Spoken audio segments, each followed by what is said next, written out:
Medina, sweet Medina, very lovely. Sweet Medina, sweet Medina, very lovely. যারা আসছেন একটু ডান দিকটা এসে বসবেন। ডান দিকে বেশি ভারী করতে হয় শরিয়াতের হুকুম, অর্থাৎ ডান দিক থেকে সব কাজ করতে হয়। ঠিক আছে, আপনারা এসে বসে পড়েছেন, গোনা হচ্ছে তা নয়, ডান দিকটা বেশি থেকে শুরু করা সুন্নাত। ইসলামের সব কিছু কাজ ডান দিক থেকে করতে হয়। অবশ্য আপনাদের ডান দিকে ঠিক হচ্ছে, আমার ডান দিকে না। যাক, মশলাই সবই ঠিক আছে, ডান দিকটা ফাঁকা আছে, এই জায়গাটা ভরা, তাহলে মাহফিলটা সব জায়গাটা সমান দেখতে লাগবে। কালেমা লা ইলাহা ইল্লাল্লাহ, লা ইলাহা ইল্লাল্লাহ, লা ইলাহা ইল্লাল্লাহ।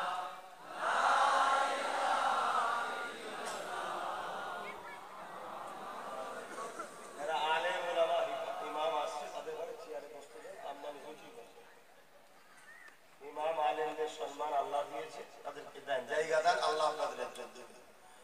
কালেমা লা ইলাহা ইল্লাল্লাহ, লা ইলাহা ইল্লাল্লাহ, লা ইলাহা ইল্লাল্লাহ, মুহাম্মাদুর রাসূলুল্লাহ, লা ইলাহা ইল্লাল্লাহ, লা ইলাহা ইল্লাল্লাহ, লা ইলাহা ইল্লাল্লাহ, লা ইলাহা ইল্লাল্লাহ, লা ইলাহা ইল্লাল্লাহ, লা ইলাহা ইল্লাল্লাহ, লা ইলাহা। মুখ খুলে খুলে ডাকেন আল্লাহকে, লা ইলাহা ইল্লাল্লাহ, লা ইলাহা, লা ইলাহা ইল্লাল্লাহ, মুহাম্মাদুর রাসূলুল্লাহ, হাসবি রাব্বি জাল্লাল্লাহ, মা ফি কলবি খায়রুল্লাহ, হাসবি রাব্বি জাল্লাল্লাহ, মা ফি কলবি খায়রুল্লাহ, নূর মুহাম্মদ সাল্লাল্লাহ, হক লা ইলাহা ইল্লাল্লাহ, লা ইলাহা, লা ইলাহা ইল্লাল্লাহ, মুহাম্মাদুর রাসূলুল্লাহ, আল্লাহুম্মা সাল্লি আলা।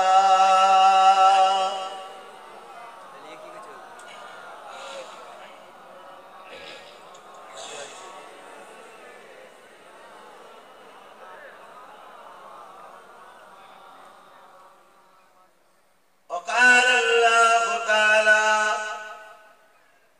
في كلام المسيح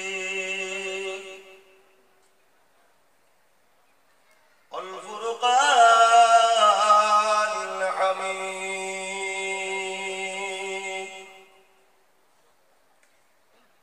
قل إن كنتم تحبون الله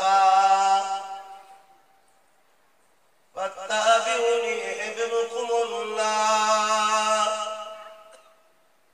ويغفر لكم ذنوبكم والله غفور رحيم.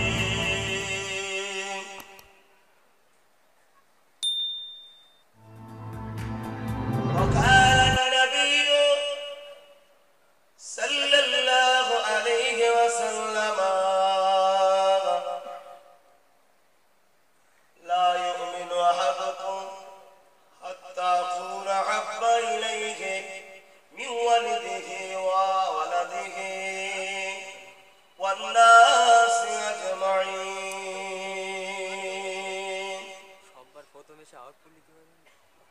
আমার আব্বারা, আমার ভাইয়েরা, আমার আম্মারা, আমার বোনেরা, আমার প্রিয় দেশবাসীরা, আমি ইসলাম ধর্মের অনুসারী, আমি মুসলমান, আমি ভারতীয়। আল্লাহ ছাড়া কাউকে ভয় করি না, আল্লাহ ছাড়া কারো কাছে চাই না, আল্লাহ ছাড়া কারো কাছে মাথা নত করি না। হযরত নবী মুহাম্মদ সাল্লাল্লাহু আলাইহি ওয়াসাল্লাম তিনি আমার জন্য একমাত্র মডেল। অতএব আমি সেই নবী পাক সাল্লাল্লাহু আলাইহি ওয়াসাল্লাম রেখে যাওয়া কোরআন সুন্নাহর উপরে চলার চেষ্টা করি। আল্লাহ আমাকে চলার তৌফিক দান, বলুন আমিন। আপনাদেরও চলার তৌফিক দেন, বলুন আমিন। আজ 2020, দুনিয়া দ্রুত ধ্বংসের দিকে যাচ্ছে। কেন? আল্লাহ কোরআনে বলেছেন কুল্লু মান আলাইহা ফান, সব কিছু একদিন ফানা হবে, শেষ হয়ে যাবে, কোনো কিছু চিরস্থায়ী থাকবে না। ওয়ায়াবকা ওয়াজহু রাব্বিকা যুল জালালি ওয়াল ইকরাম, আল্লাহর যুল জালাল ছাড়া সব কিছু একদিন লয় হবে, ধ্বংস হবে। অপর আয়াতে আল্লাহ বলছেন ইযা ওয়াকাতিল ওয়াকিয়া লাইসা লিওয়াকাতিহা কাযিবা, কিয়ামত অবশ্যই হবে যার মধ্যে কোনো সন্দেহ বা মিথ্যা নাই, অবশ্যই কিয়ামত হবে। এই কিয়ামত ধ্বংস দুনিয়া কতদিন থাকবে আল্লাহু আলাম।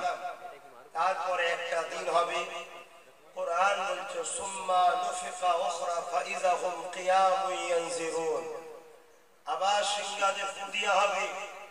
যেমন লাঙল দিলে জমিন থেকে আলু উঠে, ওইভাবে জমিনের নিচু থেকে মানুষ উঠবে।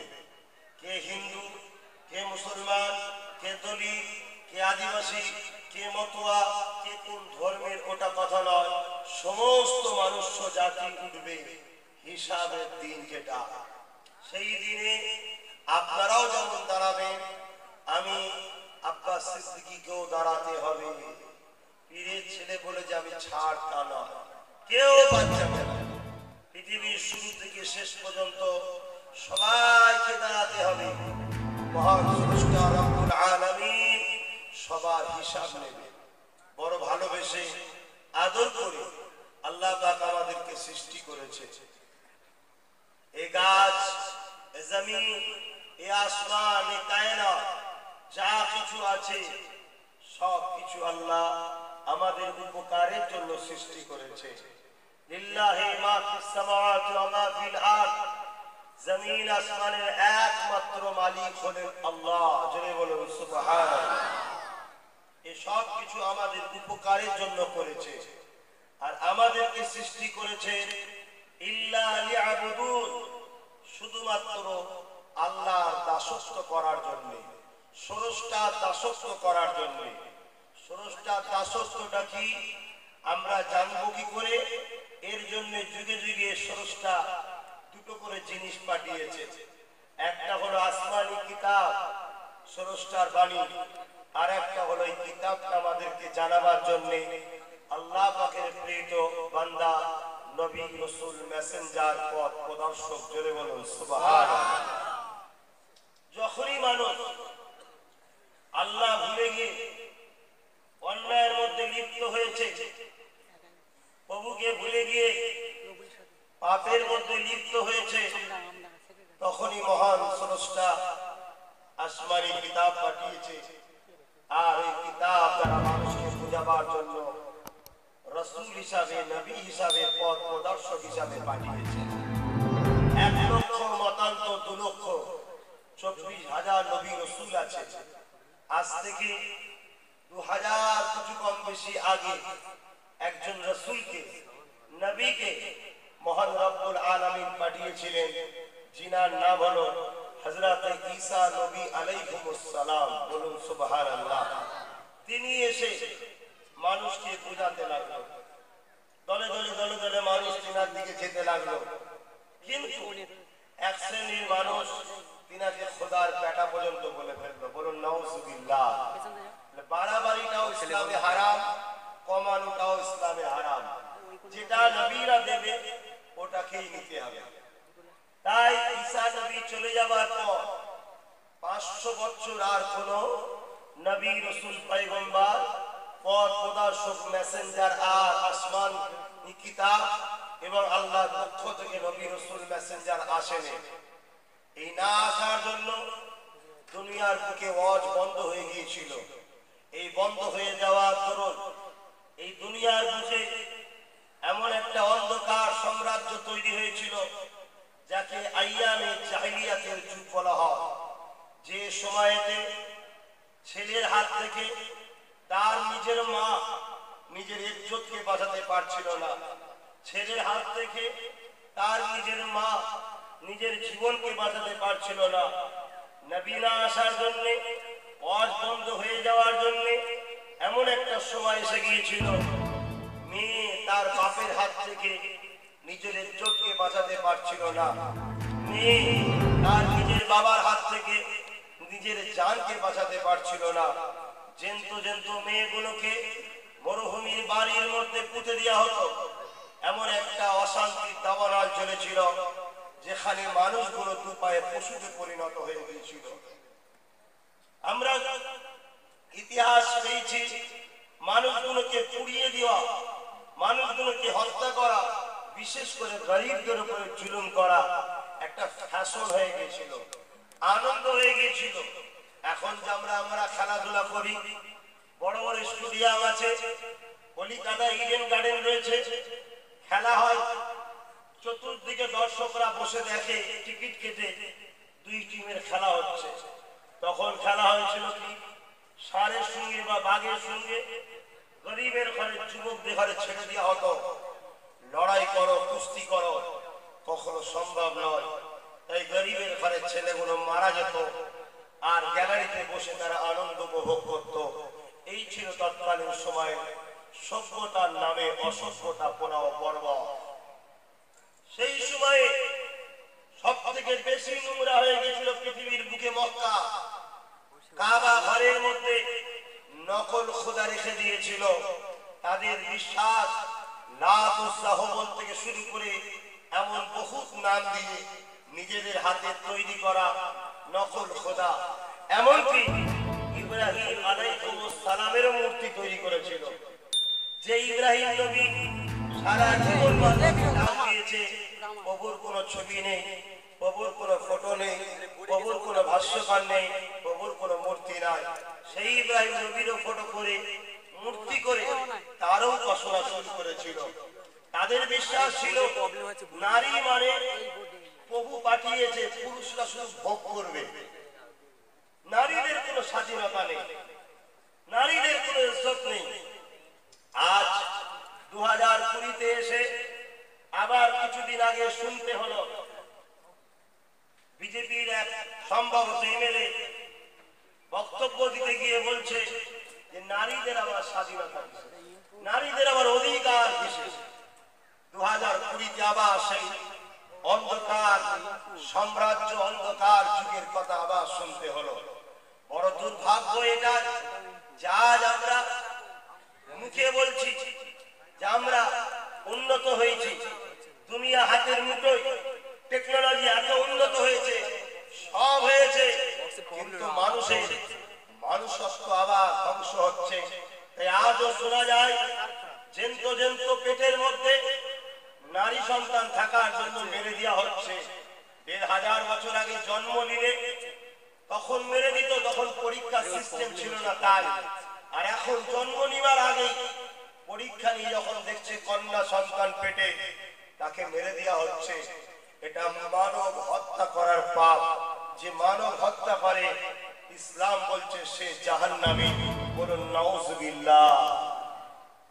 আজ হযরত নবী মুহাম্মদ এরকম যখন অন্ধকার যুগ হয়ে গেল, মানুষের মধ্যে মানুষত্ব হারিয়ে গেল, ইনসাফ হারিয়ে গেল, ইনসানিয়াত ভুলে গেল, মানবতা দূরে সরে গেল, ঠিক এই সময়তে মহান রব্বুল আলামিন, মহান স্রষ্টা, সর্বকালের সর্বশ্রেষ্ঠ মেসেঞ্জার, সর্বকালের সর্বশ্রেষ্ঠ নবী, সর্বকালের সর্বশ্রেষ্ঠ রাসূল, সর্বকালের সর্বশ্রেষ্ঠ আওতার, সর্বসালের সর্বশ্রেষ্ঠ মেসেঞ্জার, সর্বকালের সর্বশ্রেষ্ঠ আল্লাহর নিয়ামত, সর্বকালের সর্বশ্রেষ্ঠ রহমত, সর্বকালে সর্বশ্রেষ্ঠ দয়া আব্দুল্লাহর ঘরে আমিনার করে নূরে মুহাম্মদ রাসূলকে মানুষ্য জাতি মুক্তি দাতা হিসাবে আল্লাহ পাঠালেন। জোরে বলুন সুবহানাল্লাহ। মোটেই মুহাম্মদ রাসূল মুসলমানদের জন্য আসেনি, মুহাম্মদ রাসূল এসেছে মানুষ্য জাতির জন্য। যতটা মুসলমানরা দাবি করবে মুহাম্মদ রাসূল আমাদের, মুহাম্মদ রাসূল ততটা হিন্দুদের, মুহাম্মদ রাসূল যতটা মুসলমানদের, মুহাম্মদ রাসূল ততটা ইহুদিদের, ততটা খ্রিস্টানদের, ততটা আদিবাসীদের, ততটা দলিতদের, ততটা মাতুয়াদের, সবার জন্য মুহাম্মদ রাসূল প্রভুর পক্ষ থেকে পথ প্রদর্শক মেসেঞ্জার হয়ে এসেছেন। জোরে বলুন সুবহানাল্লাহ। অর্থাৎ তিনি দুনিয়ার জমিনে এসে মানুষকে বাঁচা শিখিয়েছে, দুনিয়ার জমিনে এসে মায়েদের মর্যাদা দিয়া শিখিয়েছে, দুনিয়ার জমিনে এসে বাপেদের হাত থেকে নারীদের ইজ্জত ও বাঁচার অধিকার দিয়েছে, দুনিয়ার জমিনে এসে ছেলেদের হাত থেকে মায়েদের ইজ্জত ও বাঁচা ও আদব সম্মান শিখিয়েছে। মুহাম্মদ রাসূল দুনিয়ার জমিনে এসে কৃতদাস প্রথাকে ব্যান করেছে, বন্ধ করেছে। মুহাম্মদ রাসূল দুনিয়ার জমিনে এসে ফর্সা কালো ডিভাইড তৈরি করা ছিল সেটাকে মিটিয়ে দিয়েছে। মুহাম্মদ রাসূল এসে গরিবদের মুখে হাসি ফুটিয়েছে, মুহাম্মদ রাসূল এসে এতিমদের আশ্রয় দিয়েছে, মুহাম্মদ রাসূল এসে ফুটপাতে পড়ে থাকা ভিখারিকে আশ্রয় দিয়েছে, ঘরে তুলে নিজে তার যত্ন করেছে এবং বিশ্বকে বলেছে যারা আমাকে ভালোবাসো গরিবকে তারা ভালোবাসবে। জোরে বলুন সুবহানাল্লাহ। যারা আমাকে ভালোবাসো তারা এতিমদের ভালোবাসবে। এমন কিছু দায় নয়, মুহাম্মদ রাসূল বলেছে কেউ যদি এতিমকে ভালোবাসে সেজন্য আমি রাসূল আমাকেই ভালোবাসবো। জোরে বলুন সুবহানাল্লাহ। এই মুহাম্মদ রাসূল আমাকে শিখিয়েছে ন্যায়কে প্রতিষ্ঠিত করো, পরকালে তুমি জান্নাত পাবে, অন্যায়কে মিটিয়ে দাও, পরকালে তুমি শান্তি পাবে। এই সর্বসময় আমাদের লক্ষ্য একটা, ন্যায়ের পক্ষে অন্যায়ের বিরুদ্ধে, সত্যের পক্ষে মিথ্যার বিরুদ্ধে, মজলুমের পক্ষে জালিমের বিরুদ্ধে, দেশের পক্ষে দেশদ্রোহীদের বিরুদ্ধে। এটা আমাদের নীতি, এটা আমাদের কাজ, এটা আমাদের ধর্মীয় স্বাধীনতা। জোরে বলুন সুবহানাল্লাহ। আজ আমি গুনাহগার, এত মানুষকে নিয়ে বসেছি, আমি কি আলোচনা করব? নামাজ পড়লে গুনাহ আর না পড়লে গুনাহ? না পড়লে, একটু বলেন না। না পড়লে গুনাহ। রোজা রাখলে গুনাহ না রাখলে গুনাহ? না রাখলে গুনাহ। হজ করলে গুনাহ না করলে গুনাহ? গরিবকে ছেড়ে খেলে গুনাহ না গরিবকে খাওয়ালে গুনাহ? কোনটা ভাই? এ তো সবই আমরা জানি। লওয়াজটা কি করব জানেন না? কি এমন আছে বিসমিল্লাহ বলে হারাম খেলে ঈমান চলে যায় জানি, তারপরও হারাম খাওয়ার সময় এখন বিসমিল্লাহ বলার লোকও কিন্তু সমাজে কম নাই, ঠিক না? ঠিক। তথাপিও তাহলে কি বলবো? তথাপিও আমাদের দায়িত্ব বলা, বুঝানো। কে কি করবে না করবে সব আল্লাহ পাক বুঝে নেবে, ঠিক না বেঠিক? আমাদের দায়িত্ব বলা। আহা, মাত্র 23টা বছরে জঙ্গল পরিষ্কার করে সুন্দর একটা চকচকে ভদ্র সভ্য ইনসাফ ইনসানিয়াত শান্তির জীবন ব্যবস্থার সমাজ যুগ পৃথিবী রাসূল তোফা হিসাবে দিয়েছিলেন। জোরে বলুন সুবহানাল্লাহ। মাত্র 23টা বছর, একটা দুটো না, সারা পৃথিবীতে আমান প্রতিষ্ঠিত করেছেন 23টা বছর। কি করবে? তরোয়াল দেখিয়ে, বোম দেখিয়ে, লাঠি দেখিয়ে না। পৃথিবীর বুকে একটা ইতিহাস দেখাতে পারবেন না কোন একটা জায়গা দখল হয়েছে একটা চর মারা ছাড়া। ইতিহাসের পাতায় আছে হযরত নবী মুহাম্মদ রাসূল যখন আল্লাহর কাবাকে জালিমদের হাত থেকে উদ্ধার করলো, একটা চর পর্যন্ত মারপিট হয়নি। বিনা চর মারাতে রক্ত ঝরাতে দূরের কথা, মানবতাকে প্রেমেতে আল্লাহর কাবা দখল হয়েছিল। জোরে বলুন সুবহানাল্লাহ। জালিমদের হাত থেকে কাবা মুক্ত হয়েছিল। সুন্দর আদর্শ ছিল। যারাই আমার নবীর কাছে গেছে তারাই নবীর দিওয়ানা হয়েছে, তারাই শান্তির পথ পেয়েছে, সঠিক পথ পেয়েছে। কিন্তু দুর্ভাগ্য, বড় কষ্ট, আজ গলা লম্বা করে আমরা আওয়াজ করি আমরা নবীর উম্মাহ, আমরাই দুনিয়ার বুকে এখন সব থেকে বেশি খারাপ হয়ে গেছি। দুর্ভাগ্য। আল্লাহ নবীর পৃথিবীকে জয় করেছে, মানুষকে শান্তির রাস্তা দেখিয়েছে শুধুমাত্র দয়ার বিনিময়ে, আদর্শের বিনিময়ে, উসওয়াতুল হাসানা, উত্তম আদর্শ। আল্লাহ নবীর জীবনী যদি দেখা যায়, কারণ নবী পাককে চিনতে হবে, আল্লাহ নবীর অনুসরণ করে চলতে হবে। কেননা আল্লাহ পাক কোরআনের মধ্যে জানিয়ে দিলেন, এ দুনিয়া মানুষেরা, তোমরা আমার হাবিবের ইত্তিবা করো, অনুসরণ করো। কুল ইন কুনতুম তুহিব্বুনাল্লাহ, হাবিব আপনি বলে দিন, যারা বলে আল্লাহকে ভালোবাসে, যদি ভালোবাসা যদি সত্য হয়, ফাত্তাবিউনি, আগে যেন আপনার হাবিবের অনুসরণ করে। আমার হাবিবের অনুসরণ যারা করবে, ইউহিব্বুকুমুল্লাহ, আমি আল্লাহ তাদেরকে ভালোবেসে নেব।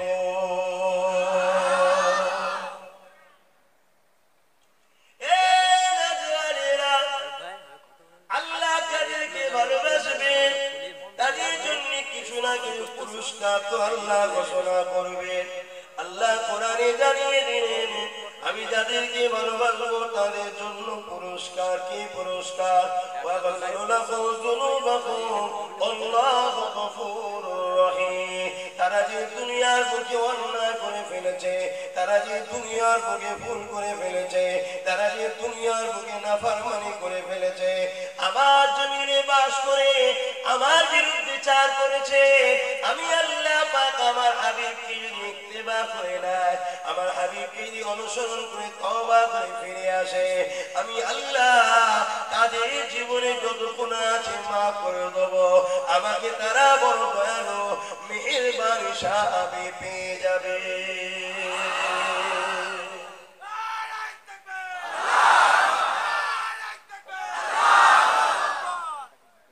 আমরা মুক্তি পেতে গেলে রাসূল ছাড়া মুক্তি আছে আমাদের?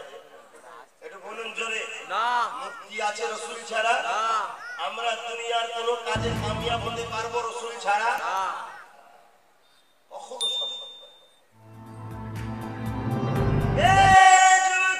তরুণেরা, আল্লাহ পাক নবী মুহাম্মদ রাসূলকে মানবতা করে পাঠিয়েছে, ইনসাফ করে পাঠিয়েছে, ইনসানিয়ত করে পাঠিয়েছে। আল্লাহ নবীর নাম হলো প্রেম, প্রেম করে পাঠিয়েছে, ভালোবাসা করে পাঠিয়েছে, মানবতা করে পাঠিয়েছে। আরে আমার নবীর আদর্শ মানবতা কেমন শুনে রেখে না। আল্লাহ নবী যখন মক্কা জমিনে আওয়াজ দিতে লাগলো, এ দুনিয়ার মানুষেরা জুলুম বন্ধ করে দাও, গরিবদের মেরে খাওয়া বন্ধ করে দাও, গরিবদেরকে গোলাম বানানো বন্ধ করে দাও, গরিবদেরকে কিতদার বানানো বন্ধ করে দাও। নারী কোনো ভোগের জিনিস নয়, নারী তো মায়ের জাত হয়, নারী তো বেটি হয়, নারী তো বোন হয়, নারী তো স্ত্রী হয়। তাদের সম্মান তাদেরকে বাঁচতে দাও। তৎকালীন সময়ে যাদের হাতে রাজ ক্ষমতা ছিল, নাম তাদের আবু জেহেল, উতবা, সাইবা, আবু লাহাব, তারা দেখতে লাগলো মুহাম্মদ কিভাবে সত্য দিকে মানুষকে ডাকতে লেগেছে, মুহাম্মাদের দিকে দলে দলে লোক চলে যেতে লেগেছে। তাই আবু জেহেল, উতবা, সাইবা দেখতে লাগলো আমাদের রাজ ক্ষমতা পরাজিত হয়ে যাবে, আমাদের দুর্নীতির সাম্রাজ্য মিটে যাবে, আমরা হেরে যাব।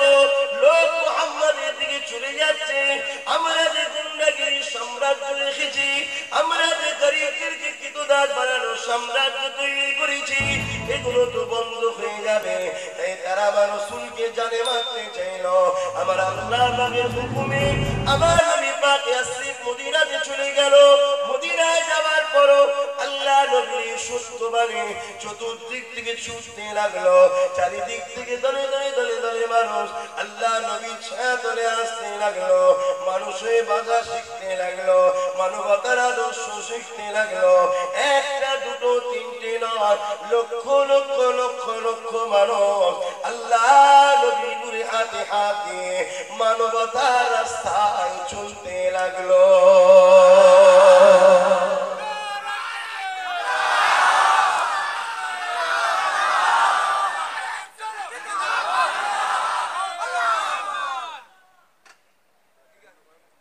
কয়েক বছর রসুলকে মক্কায় যেতে দেয় না বুঝিয়েরা, উদবা সাইবা একটাই ভয়, মোহাম্মদ রসুল সত্যের মেসেজ দিচ্ছে, আমাদের পাশ থেকে লোক চলে যাচ্ছে, আমরা যে মানুষের উপরে জুলুম করি, মানুষের উপরে আমরা যে খোদাইত্ব পালন করছি, খোদা সেজে বসে আছি, এগুলো তো চলে যাচ্ছে আস্তে আস্তে। তাই তারা রুখতে চেয়েছিল। আল্লাহ রসুলের পাশে যখন লক্ষ লক্ষ মানুষ আসলো, কয়েক বছর হয়ে গেছে, আল্লাহ নবীর হঠাৎ বাসনা হলো, আল্লাহ পাকের হুকুমই সব, যে আমি কাবা শরীফ তওয়াফ করতে যাব। নবী তিনার অনুসারীদেরকে বললেন কাবা শরীফ তওয়াফ করতে যাব। কাবা শরীফ তওয়াফ করার যখন বাসনা হলো, সাহাবা হুজুররা, সাহাবা মানে সাথী যারা, ইমানদার সাথী যারা, তিনারাও বললেন যে হুজুর আমরাও আপনার সাথে যাব। জোরে বলুন সুবহানাল্লাহ। আল্লাহ নবী রওনা দিলেন, কিছু কম বেশি 1 লক্ষ মানুষ নিয়ে রওনা দিয়েছে। যারা ওই অন্ধকার সাম্রাজ্যে ছিল ফিরে এসেছে। আজ নবীর গোলামের দাওয়াতে একটা দুটো নয়, বাংলার বুকে লক্ষ লক্ষ মানুষ এই জালিম সন্ত্রাসদের থেকে ফিরে আসছে না আসলে? জোরে বলুন আসছে না আসলে? এটা আমাদের কাজ। মানুষ ভুলে থাকলে তাকে ফিরিয়ে আনা দরকার। ভুল হতে পারে মানুষের, তওবা করে ফিরে আসতে হবে যে আমরা অন্ধকারে থাকবো না, আমরা জালিমদের সঙ্গে থাকবো না, আমরা মৃত্যুকদের সঙ্গে থাকবো না, আমরা ধোঁকাবাজদের সঙ্গে থাকবো না, আমরা প্রতারণাকারীদের সঙ্গে থাকবো না, আমরা রেপিস্টদের সঙ্গে থাকবো না, আমরা জেনাকারীদের সঙ্গে থাকবো না, আমরা গরিবকে ঘরে যারা অধিকার দেয় না তাদের সঙ্গে থাকবো না, যারা মিথ্যা কেসে মানুষকে জড়ায় তাদের সঙ্গে থাকবো না, যারা মিথ্যা সাক্ষী দেয় তাদের সঙ্গে থাকবো না। তারা এইগুলো যারা করে তারা জাহান্নামী, জাহান্নামীদের সঙ্গে যারা থাকবে কিয়ামতের দিন তারা জাহান্নামীদের সাথেই জাহান্নামে যাবে। নাউযুবিল্লাহ বলেন। আর এর বিরোধী করাটাই হলো জান্নাতীদের কাজ। জান্নাতীদের সঙ্গে দুনিয়ায় যারা থাকবে ইনশাআল্লাহ কষ্ট হলো রাতের পরে অপেক্ষা করো, একটা দিন অবশ্যই আসবে। জোরে বলো সুবহানাল্লাহ। রাত বলে তুমি ঘাবড়ে আছো কেন? অন্ধকার কাটবে, একটু অপেক্ষা করো। কিন্তু সেই দিনটা খুব শান্তি হবে এবং পরকালে তুমি চির শান্তির জান্নাতে থাকতে পারবে। জোরে বলো সুবহানাল্লাহ।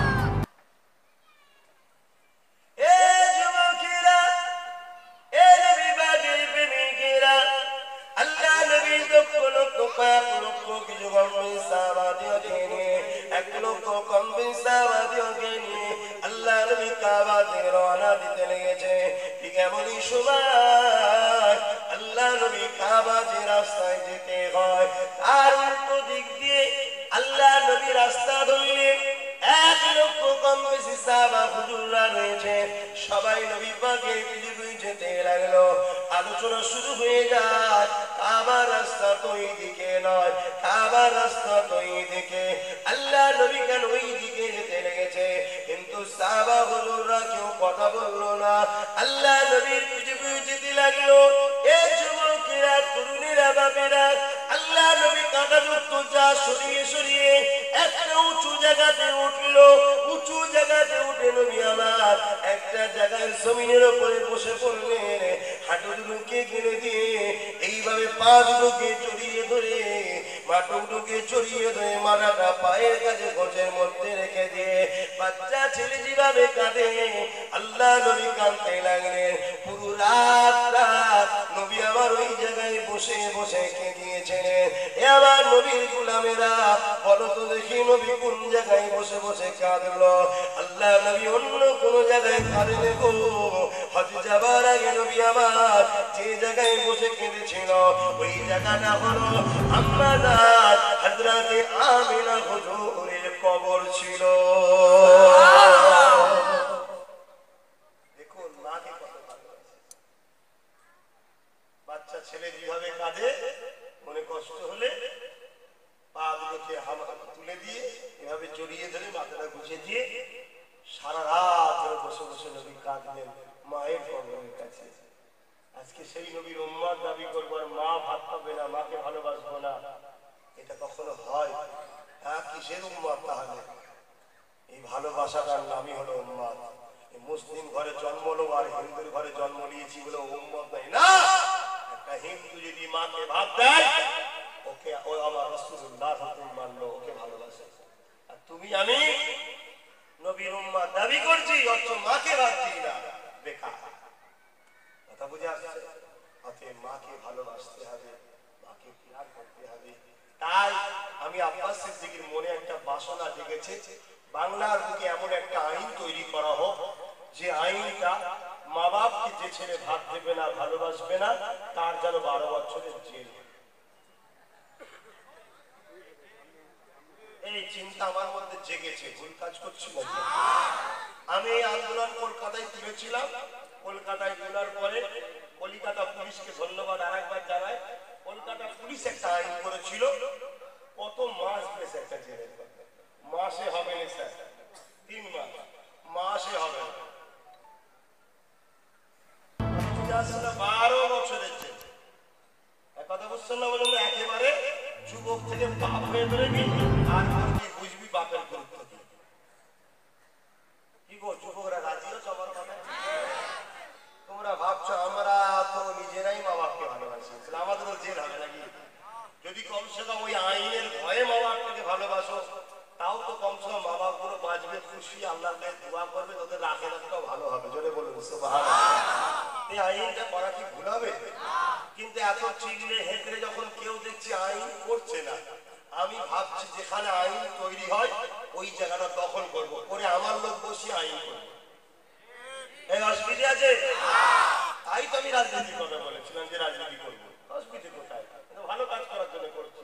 আমি তো বলিনি যে চুরি করবো আর করবো, একবার ঝড় হেলে তকদির খুলে যাবে, লোকের টাকা পয়সা চুরি করার ওই নিয়ে তো আমার নেই। আমি তো মা বাপকে বাঁচাবার জন্য রাজনীতির কথা বলেছি। কি গো অসুবিধা হচ্ছে না? ওই কাজ করছি আমি। হ্যাঁ যুবকরা, তোরাও তো একদিন বাবা রে বাবা, আইন থাকলে তবে তো তোরা আশ্রয় পাবি। আর নাই যত দুনিয়া যাচ্ছে, আল্লাহ কারে যত যা আসছে, বাপরে বাপ কি ডেঞ্জারাস তৈরি হচ্ছে। ছোটবেলা থেকে 2 বছরের বাচ্চা বলছে বিয়ে করবো, 2 বছরের বাচ্চা আজকাল বলছে বিয়ে করবো, ফটোলে দেখি ঘুরছে, ভালো ছবি জামার কাপড়ে থাকে না, ঘুরছে। কি খবর? এটা পছন্দ হয়েছে, দেখেন না ছোট ছোট ছেলে কি পাকা পেকে গেছে। তাহলে আজকাল আমাদের কোনো যুবক যা বাপ একটু ভালোবাসছে, তা আমাদের যেগুলো আসবো তো আরো তাই যদি থাকে বাদ দেবে যে একটু ভাতটা পাওয়া যায় ব্যবস্থা করে যেতে হবে তো নাকি? কি বলছেন যুবকরা, কি বলছো বলো? ব্যবস্থা করে যেতে হবে তো নাকি? বলো আলহামদুলিল্লাহ, বলো ইনশাআল্লাহ। এক আশ্রমের কথা আপনাদেরকে নিশ্চয়ই শুনেছেন, আবার বলতে শোনো। এক বৃদ্ধা আশ্রমে একটা মহিলাকে তার ছেলে রেখে এসেছে। মন দিয়ে শুনবেন, জ্ঞানের কথা, এটা বাস্তব পেপারে বেরিয়েছে। এক বৃদ্ধাশ্রমে তার ছেলে মাকে রেখে এসেছে। মাসে মাসে পয়সা পাঠায়, সেবিকারা সব মায়ের সেবা করে। ভাই নিজের সেবা করা আর ভাড়াটিয়া সেবা করা সমান? কখন কে চড় মারছে কে দেখতে যাচ্ছে বলে? আরে যে মা তোকে কোল থেকে কখনো নামাইনি, আর কোল থেকে না নামানোর জন্য তরকারি পুড়ে গেছে, বাপের হাতে কখনো কখনো বকাও খেয়েছে, তাও সহ্য করেছে মা। মা কি নিয়ামত! সেই মা আজকে বৃদ্ধাশ্রমে। সমাজ কোথায় গেল? মানবতা কোথায়? আর যত বড় শিক্ষিত, যত বড় ভিআইপি, তাদেরই বাড়ির মা বাপরা বেশি অত্যাচারিত হয়। ধ্যান চালিয়ে খায়, নিজের পেটে নেই, তবুও মা বাপের ভালোবাসা। যত বড় লোক তত মা বাপ বঞ্চিত হচ্ছে। সবাই নয়, তা বলে বেশিরভাগটা দেখা যায় তুলনামূলক। এই সময়ে হঠাৎ করে ছেলের কাছে ফোন গেছে যে তোমার মায়ের অবস্থা একেবারে ভালো নয়, যাই যাই অবস্থা, তোমাকে আবার দেখতে চাইছে। এসে দেখছে সত্যি একেবারে অবস্থা খারাপ, যাই অবস্থা। ছেলে মাকে বলছে, মা তুমি তো চলে যাবে, তোমার শেষ ইচ্ছা কি বলো? শেষ ইচ্ছা শুনতে কি বলবো? তখন মা বলছে, বাবা এই পাকাটা দেখছি বাবা বারবার বন্ধ শিখুন। মা কি জিনিস? এই যে পাকাটা দেখছি বাবা বারবার বন্ধ হয়ে যায়, এই পাকাটায় চেঞ্জ করে নতুন পাকা দে না বাবা। ছেলের মধ্যে একটা প্রশ্ন লেগেছে, মা তুমি তো মারা যাবে, পাকা চেঞ্জ করতে। মা বলছে, বাবা তুই যখন আসবি তখন তো কষ্ট হবে, চিন্তা কর। মা ভাবতে শুরু করেছে, আজ যখন আমার ছেলে আমার এখানে দিয়ে তোর ছেলেকে দেবে, এটা স্বাভাবিক, এটা তো রীতি হয়ে যাচ্ছে, প্রথা হয়ে যাচ্ছে তোরে বাবা। এইভাবেই তো সমাজে পাপ তৈরি হয়, এটা প্রথা হয়ে যাচ্ছে। তখন আমার বাচ্চা সে কষ্ট পাবে, আগে থেকে মা ভাবছে। এর নাম হলো মা, সেই মাকে ভালোবাসে। ইসলাম এই শিক্ষাটা আমাকে দিয়েছে। এক ব্যক্তি এসে আল্লাহ নবীকে জিজ্ঞাসা করলো, ইয়া রাসূলুল্লাহ হাবিবাল্লাহ, আমার উপরে সবথেকে বেশি কার হক? আল্লাহ নবী বললেন তোমার মায়ের। তারপরে কার? রাসূল বললেন তোমার মায়ের। তারপরে কার? রাসূল বললেন তোমার মায়ের। তারপরে কার? তোমার বাপের। এ নারীরা, আল্লাহ পাক তোমাদেরকে কত মর্যাদা দিয়েছে। আমার মা বোনেরা, সেই নবীকে প্রিয় করো যে নবী তোমাদেরকে এত মর্যাদা দিয়েছে যে পুরুষদের থেকে 3 গুণ বেশি মহিলা মায়ের মর্যাদা।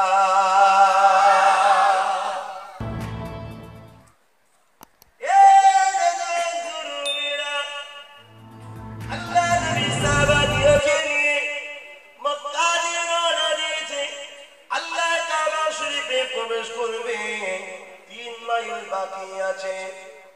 আল্লাহ নবী হঠাৎ করে দাঁড়িয়ে গেলেন, লোকটাকে সাহাবারিয়াকে নিয়ে আল্লাহ নবী বলতে লাগলেন, এবার সাহাবারা তোমরা বাবা একটু দাঁড়িয়ে যাও, আমার রাসূলের মুজিজা ছিল এটাই। নবী আস্তে কথা বললো, সবার কানে সমানভাবে পৌঁছাতো। এটা মুজিজা রাসূলের, কি গো মানেন তো নাকি? এখন মাইকে বলো বাবা আওয়াজ যাচ্ছে। আর আমার ছোট দাদু যান, ছোট হুজুর পীর কিবলা, ভোরবেলা মুখে আওয়াজ দিত ফুরফুরা শরীফে, দাদুনের মাঝের সামনে মসজিদে, ওখান থেকে লীলালপুর বলে, রামপাড়া বলে, যারা জানে তারা জানে, 1.5 কিলোমিটার কম করে হবে। মুখের আজান ভোরবেলায় 1.5 কিলোমিটার দূরে চলে যেত। বলুন সুবহানাল্লাহ। এই আওয়াজটা কে পৌঁছায়? আল্লাহ। আল্লাহ। হ্যাঁ, বেলাল জমিনে আজান দিত, আল্লাহর আরশে পৌঁছাতো। জোরে বলুন সুবহানাল্লাহ। নবীর গোলামি করে বেলালের আওয়াজ যদি আল্লাহর আরশে যায়, সেই রাসূলুল্লাহর জামানের কথা 1 লক্ষ সাহাবী কম বেশি শুনতে পাবে না কেন? ঠিক না বেটি? ঠিক। হ্যাঁ, বিশ্বাসে মিলাই বস্তু তর্কে বহু, বিশ্বাসে মিলাই বস্তু তর্কে বহুদূর। বিশ্বাসের উপরে ভক্তির উপরেই মুক্তি হয়, ভক্তির উপরেই মুক্তি হয়। ভক্তির সাথে কেউ যদি পানি দেয়, ওটাই যদি খাও, ওটাই তোমার জন্য ওষুধ হয়ে যাবে। আর যেখানে ভক্তি নেই, ওষুধ যদি দিয়েও রাখে ওষুধ গ্রামে, তাও রোগ সারবে না। ভক্তি, আর ভক্তি যে করে আল্লাহ তাকে মুক্তি দেয়, কারণ আল্লাহ তার ভক্তিটাকে নিরাশ করে দেয় না। কথা বুঝে আসছে? আজ আমার উপরে তোমাদের বিশ্বাস ভক্তি থাকে, আল্লাহ কসম অবশ্যই আমার আল্লাহ তোমাদের ঘরে মুক্তির রাস্তা দেখাবে। বলুন সুবহানাল্লাহ। এটা বাস্তব, এটা ইতিহাস।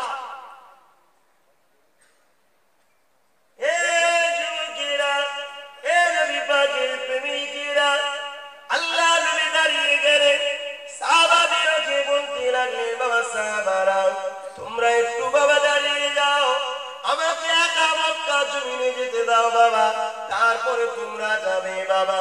সাহাবা হুজুররা বললেন, ইয়া রাসূলুল্লাহ হাবিবাল্লাহ, হুজুর কেন আপনি আমাদেরকে ছেড়ে রেখে যাবেন? বিয়াদবি নেবেন না হুজুর। মক্কার জালিমরা, আবু জেহেল, উতবা, সাইবা, আবু লাহাব, তাদের যত সৈন্যরা রয়েছে, তারা আপনাকে জানে মারতে চেয়েছে। ইয়া রাসূলুল্লাহ, ইয়া হাবিবাল্লাহ, আপনি যদি একা থাকেন আপনাকে জানে মেরে দেবে। কি হলো ভাই, তোমরা সব শুনতে পাচ্ছ তো?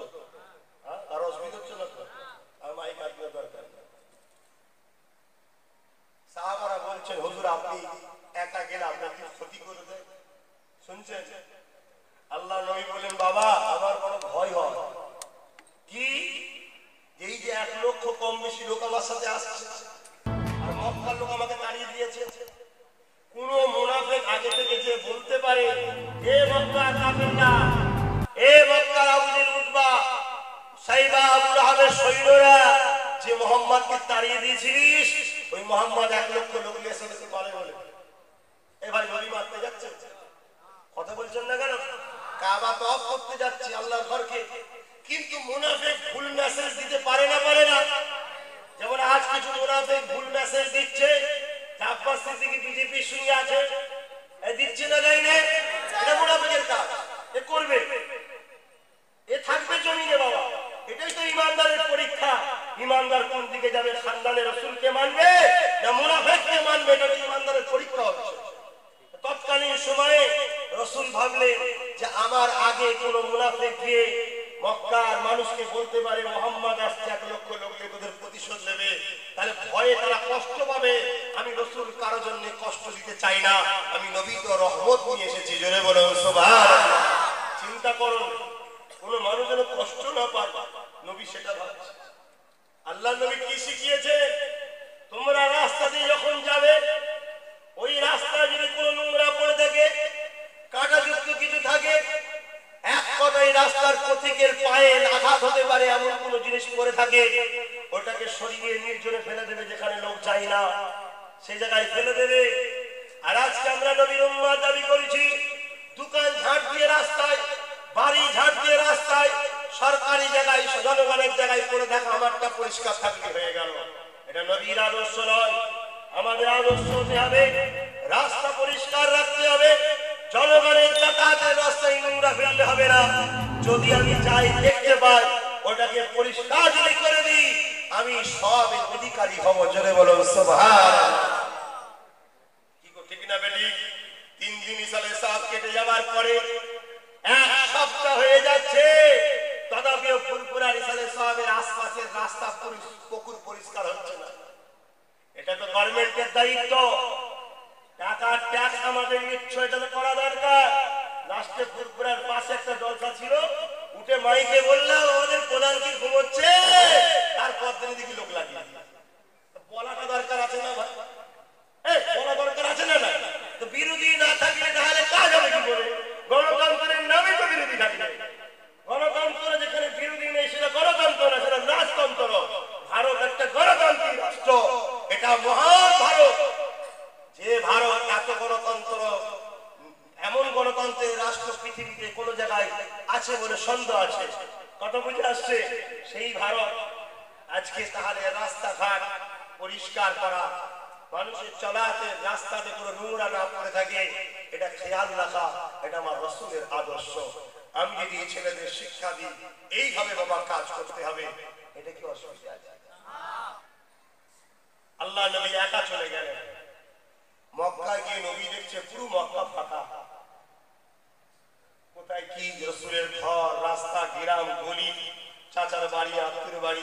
আরে নবীর সব থেকে বড় দুশমন ছিল নবীর ঘরের লোক। চাচা আপনা দুশমনি করেছিল, ইতিহাস থেকেই বলছে নাকি? কথা বুঝে আসছে না?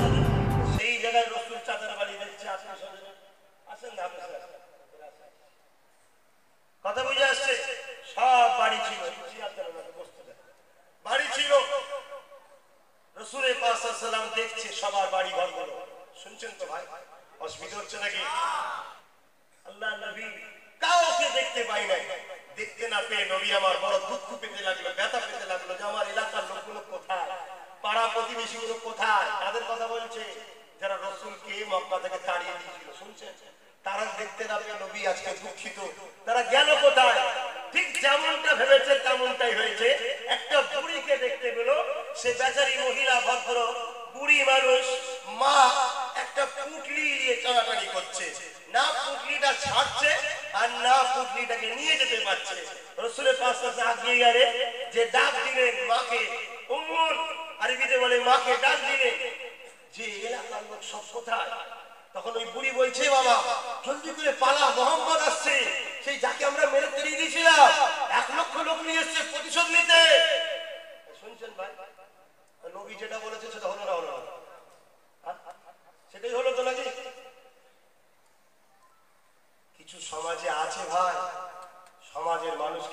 ছড়ায়, ভুল ছড়ায়, এরকম মুনাফিক আজও আছে। তাই অনেক জায়গায় আপনারা গেলে আমি রাগ করি এই কারণে যে আসবেন না, পিছু পিছু যাবেন না। দেখা যাচ্ছে এই রাস্তায় আমার হিন্দু সমাজের ভাইদের বাড়ি পড়ছে, দলিত সমাজ, আদিবাসী সমাজের বাড়ি পড়ছে, আর আপনারা দল বেঁধে যাবেন। আর ওই সুযোগে কিছু থার পার্টি ওদের কানে মেসেজ দেবে, দেখেছিস সব দাঁড়ানো বলে এক হচ্ছে। এই বুঝতে পারে না, ভুল মেসেজ দিতে পারে না। আমার নিরীহ হিন্দু ভাই গুলো কষ্ট পাবে। এই কষ্ট দিয়াটাই হলো হারাম। ইসলামে কষ্ট দিয়াটাই হারাম। সে হিন্দু হোক আর যেই হোক, কোন আল্লাহর সৃষ্টিকে কষ্ট দেওয়া যাবে না। তুমি তৈরি করবি যখন কষ্ট কি করে দাও তুমি?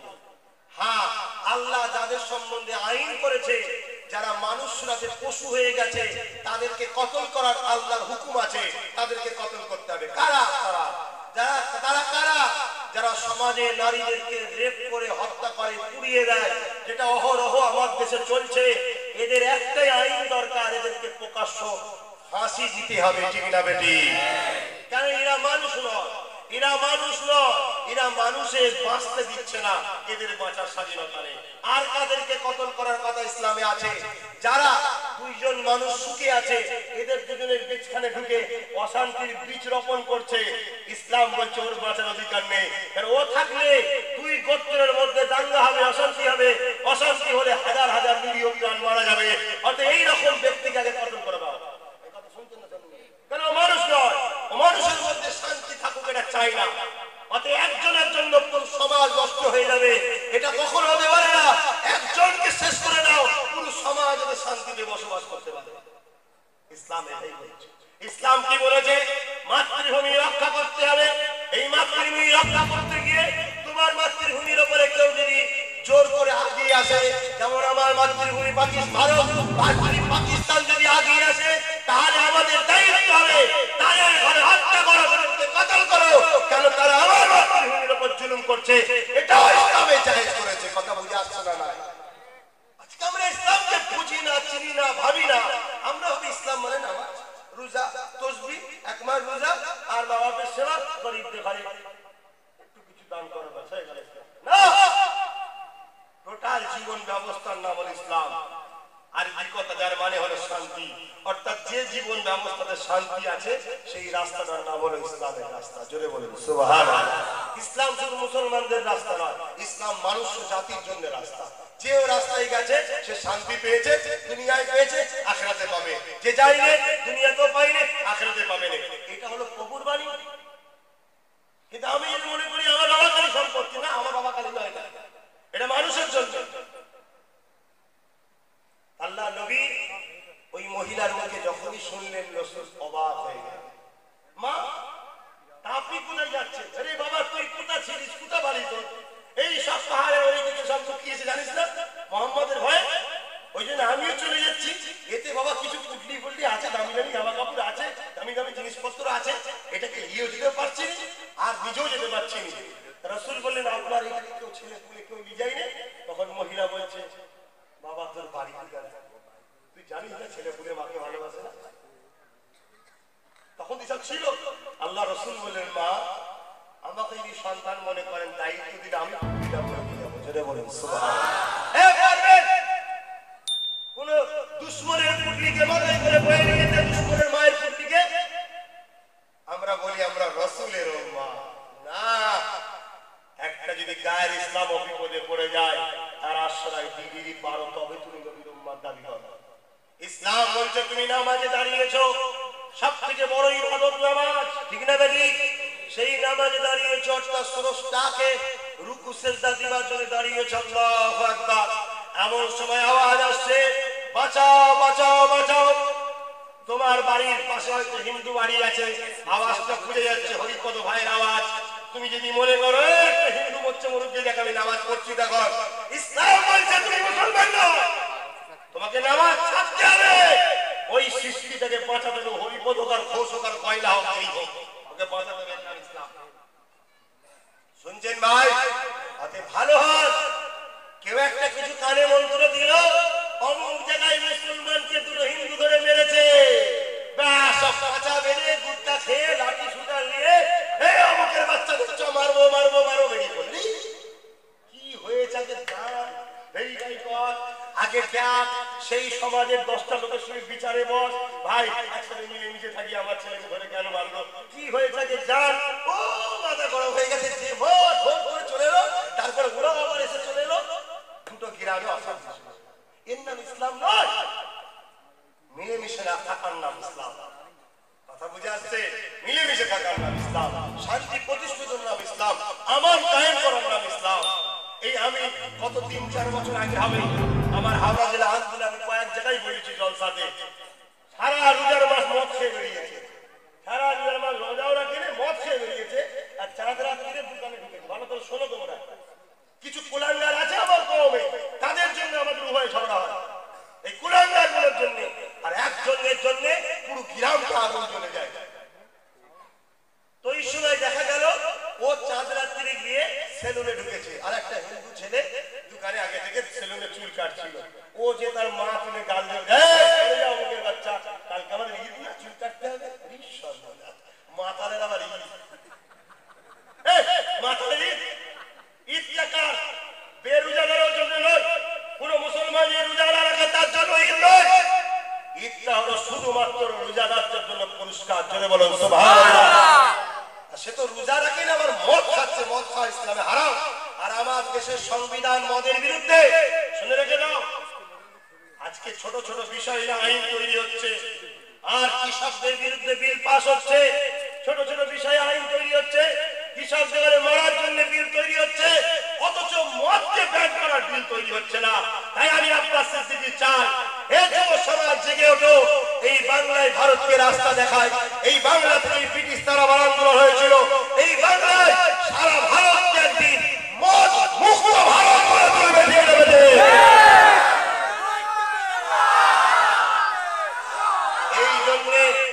এই জন্য আমি রাজনীতির কথা বলেছি বা রাজনীতির প্ল্যাটফর্ম তৈরি করছি, মদ মুক্ত বাংলা। অসুবিধা কোথায়? পীরের ছেলের জন্য রাজনীতি করা কি আমার দেশের সংবিধানে নিষেধ আছে? আমার ইসলামে নিষেধ আছে? এই ইসলামে রাজনীতি করা হারাম নাকি? যদি কেউ রাজনীতিকে ঘৃণা করে বা অস্বীকার করে, ঈমান চলে যাবে। হ্যাঁ, রাজনীতির নামে ভণ্ডামি দুর্নীতি গুলোকে অবশ্যই নিন্দা করি, কেন ওগুলো নাজায়েজ কাজ, হারাম কাজ, ওইগুলোকে বন্ধ করা দরকার। আমরা নেই বলেই তো এইগুলো হচ্ছে, আমরা ঢুকে গেলেই ওগুলো বন্ধ হবে। ঠিক না বেটি? আজকে যে গ্রামে চোর ছিল, দাদা হুজুরকে পর্যন্ত অনেক জায়গায় ঢুকতে দেয় না গ্রামে। ছোট হুজুর পীর কেবলা, 5 হুজুর পীর কেবলা গিয়ে সে গ্রামে আলো জ্বালিয়েছে, তাহলে কি দাদা হুজুরের থেকে 5 হুজুর বড় হয়ে গেল নাকি? আরে কার দ্বারা আল্লাহ কি কাজ নেয়? সব কাজ তো আল্লাহ, সব কাজটা কার? চেষ্টা তো আমাদের, জয় তো আল্লাহ, আমাদের তো নয়। যেমন হাওড়া জেলায় নূরপুর বলে একটা গ্রাম আছে, প্রায় জায়গায় বলি, ওই গ্রামে দাদা হুজুর রহমতুল্লাহ আলাইহি দিনের দাওয়াত দিলেন, নামাজ টামাজ কিছু ছিল না, সব কয়লার কাজ করতো। কত বোঝা আসছে? তারা কিছুই জানতো না। দাদা হুজুরকে বললো আসতে হবে না, যাও মোল্লাজি চলে যাও। ছোট হুজুর পীর কেবলা সেই গ্রামে গেল।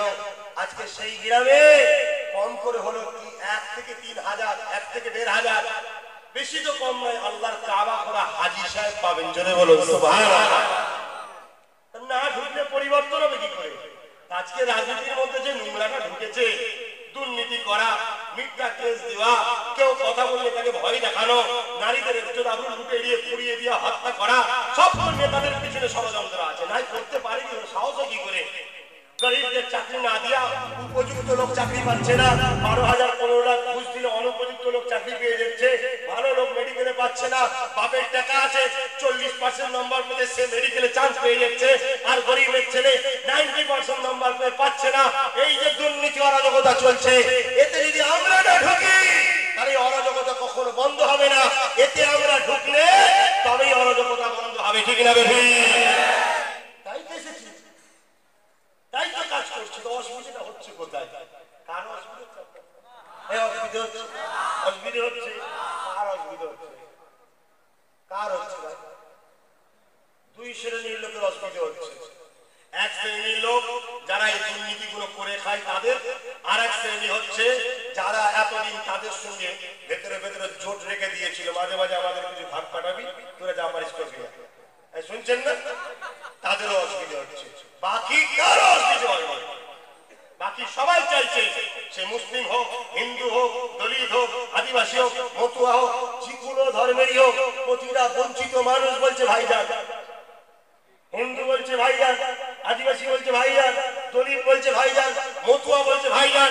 আর আমি বলছি ওরাও আমার মামা ভাই, ওদেরও আমি জন্য আছি, ওদেরও সুখে দুঃখে আছি, করছি, করেছি, করছি, মরণ পর্যন্ত সমস্ত ধর্মের মানুষ বঞ্চিত যেই হোক আল্লাহর সৃষ্টির সেবা আমি করবো, কিয়ামতের দিনে আল্লাহকে খুশি করার জন্য করছি। জোরে বলুন সুবহানাল্লাহ।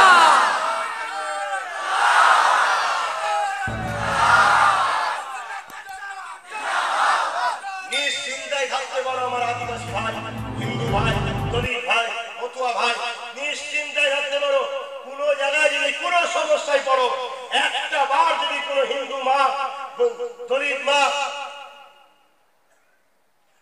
মা, আদিবাসী মা, যে কোনো ভাই ধর্মে যদি একটা বার ধর্মকে অন্তরে রেখে মানুষ হিসাবে আমাকে যে সন্তান মনে করেন, একটা বার যদি ভাই মনে করেন, একটা বার যদি আমাকে স্মরণ করে, একটা বার করে দেখেন আপনার পাশে দাঁড়াই কি দাঁড়াই না।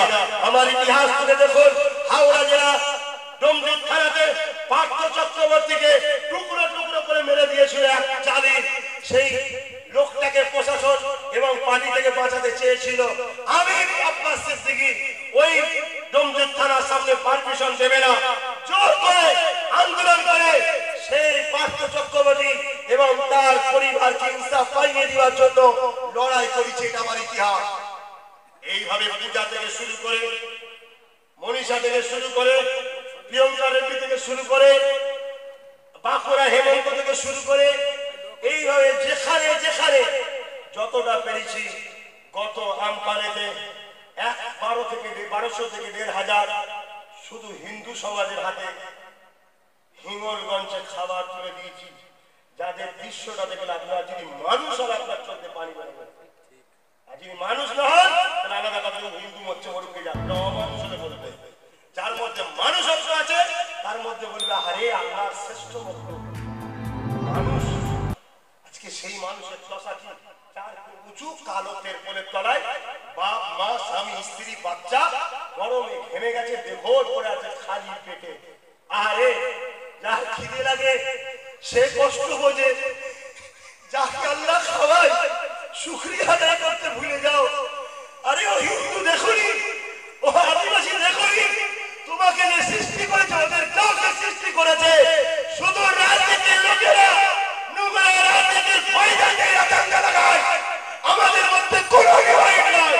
আমরা সবাই এক বাপ, আদম এক মা হওয়ার ছেলে, আমরা সবাই ভাই বোন। আমরা হিন্দু মুসলমান বলি আদিবাসী সবাই এক বাপ এক মায়ের থেকে তৈরি হয়েছি, এটা অস্বীকার করতে কেউ পারবে? আজকে আমাদের মধ্যে ছোট্ট ছোট্ট ছোট্ট জিনিস নিয়ে এত ডিভাইড তৈরি হয়ে গেছে। আর এই ডিভাইডের সুযোগে কিছু নোংরা রাজনীতির লোক তারা তাদের রুটি শেখছে। কার ভাইপো 1000 কোটি টাকার মালিক, কার ছেলে 1000 কোটি টাকার মালিক। কোন হিন্দুর উপকার হলো, কোন মুসলমানের উপকার হলো বলো? বিজেপি আসাতে না হিন্দুর উপকার হয়েছে, বিজেপি আসাতে না মুসলমানের উপকার হয়েছে। বাংলায় টিএমসি আসাতে না হিন্দুর উপকার হয়েছে না মুসলমানের উপকার হয়েছে। উপকার শুধু তার নিজের পরিবারের হয়েছে, দিদির ভাইগুলোর হয়েছে আর দিদির ভাইপোগুলোর হয়েছে। কথা খারাপ লাগলো? আর ওইদিকে অমিত শাহ ছেলে জয় শাহ 1000 কোটি টাকার মালিক, কটা হিন্দু রয়েছে? অতএব ভাই, এরা না হিন্দুদের না মুসলমানদের, এরা গরিবদের নয়, এরা বড় লোকদের। অতএব গরিবরা খাও, গরিবরা খাও, গরিবরা খাও। 90% গরিব আছে, কম বেশি এক হয়ে যাও। না আগামী দিন এরা তোমাদের গলায় বেড়ি পড়াবে, যেমন কুকুর বাড়িতে আলসিসিয়ান পোষে, ওরা বেড়ি পরিয়ে ওই বড় বড় সব যারা ধনী লোক কারবারি ব্যবসায়ী আছে তোমাদেরকে কিনবে অল্প পয়সায়, কৃতদাস বানাবে। যে কৃতদাস প্রথাকে আমার রাসূল ভেঙে চুরমার করে দিয়ে মানুষকে মানুষের দাসত্ব শিকার থেকে বাঁচিয়ে মুক্তি দিয়েছিল সেই মুহাম্মদ রাসূলের গোলাম আমি চাই আমার বাংলায় কোনো কৃতদাস প্রথা চলবে না। আমার বাংলায় প্রত্যেকটা নাগরিক রাত্রি একবেলা দুমুঠো রাত্রিরে ভাত ধরে খেয়ে যেন ঘুমোতে পারে। প্রত্যেক বাড়িতে একটা করে কম করে চাকরি থাকে, প্রত্যেকটা বাড়ির মানুষ তার সংবিধানের মৌলিক অধিকার শিক্ষা, স্বাস্থ্য, বাসস্থান, অন্য প্রত্যেকটা নাগরিক যেন চারটে জিনিস পায়, এটা আমার দেশের অধিকার। এর জন্য বাপ লড়াই করতে হবে না। এই কাজটা করা কি গুনার কাজ? মানব সেবা করা কি গুনার কাজ নয়? একটু বলেন না। আপনারা যদি বলেন হুজুর আপনি করবেন কেন, আরে সবের কাজ হুজুরটা আগে করবে, তারপরে হুজুরের দেখা দেখে ফেরা করবে। কথা কথা বলছি নাকি?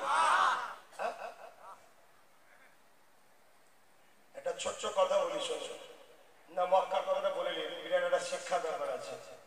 অন্যদিকে চলে যাচ্ছে, এটা দুঃখের সাথে বললাম ভাই, আমি দেখেছি, আমি জানি আমার এই ছেলেগুলো সংগঠনে রাত থেকে মারানো একটাই শিক্ষা রাস্তা খোঁজ রাখবেন। এরা সব বেরিয়ে বাস স্ট্যান্ডে, ট্রেনে যেতে, প্ল্যাটফর্মে, বাজারে ঘুরে বেড়ায়। তারা গরিব আছে, তাদের গায়ে চাপিয়ে দেয়, তারা মুখটা তুলে হাসে। আমি মনে করি ওই হাসিটা পৃথিবীর কেউ না পছন্দ করুক, সৃষ্টিকর্তা পছন্দ করে। আল্লাহর সৃষ্টিকে যখন হাসিয়েছি, আমার ঈমান কিয়ামতের দিন আমি বিপদে যখন পড়বো, নফসি নফসি নফসি, আমার আল্লাহ আমাকে সেদিন হাসাবে। আমি দেখিনি কে হিন্দু কে দলিত কে কোন ঘরে দেখিনি ভাই। আল্লাহর সৃষ্টি পড়ে আছে, বাঁচাও কবরটা দেখতে, মানে কম্বল দেখতে আরো ভাই ভাই করি যতটুকু আমি পারি। কিন্তু আমি চাইছি যেখানে এত আছে একটা গরিব থাকবে না বাংলায়, সেই জায়গাটা দখল করলে তাহলে সবাইকে দিতে পারবো, ঠিক না? সেই জায়গাটা দখলের লড়াই যদি না দিয়ে অসুবিধা আছে, লড়াইটা গণতান্ত্রিক প্রক্রিয়ায় হবে। আমি লোককে বুঝাবো, আমি হিন্দু মায়ের কাছে যাবো, হিন্দু বাপের কাছে যাবো, হিন্দু বোনের কাছে যাবো, হিন্দু ভাইয়ের কাছে যাবো, যে ভাই একবার আমার সন্তান মনে করে ভোটটা দে। একবার বিশ্বাস কর, 34 বছর হিন্দু প্রধানমন্ত্রী, হিন্দু মুখ্যমন্ত্রী, তাও তোরা গরিব কেন? মুসলমানের দোষ নয়। আজানটা হয়ে যাবে।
কথা বলছিলাম, মক্কা শরীফে আল্লাহ রাসূল দিন দুনিয়ার বাদশা হাবিবুল্লাহ ওই বুড়ির পুটলি নিয়ে আগিয়ে আগিয়ে যাচ্ছে। আর বুড়ি কয়েক পা যায়, কমজোর মানুষ ছিল বাবা, পাহাড়ে উঠতে পারে, পাহাড়ে ওই পাদদেশে যাবে,